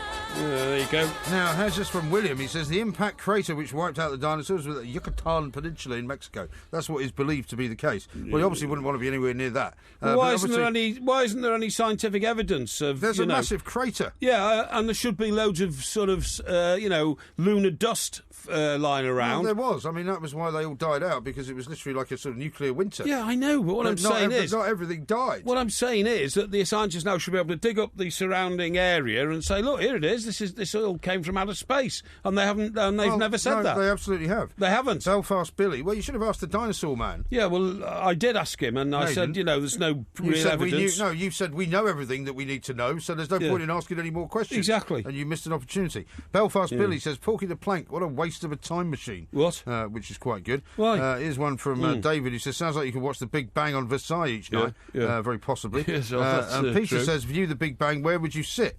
To which I've answered on Twitter, in the big chair, obviously. Yeah. And Roy says, if Porky got involved in the Battle of Britain, we'd all be speaking German now. That's very nice, isn't it? Yeah, no, you wouldn't. Don't worry about that. I don't think he's worried about it. And Bill says, I used to think that you chaps indulged in mindless wittering. Yeah. Having listened to your show, I no longer think this. Oh. I think he's trying to say that we mindlessly witter. No, is he saying he used to think it was mindless Twitter, but he's now changed his mind?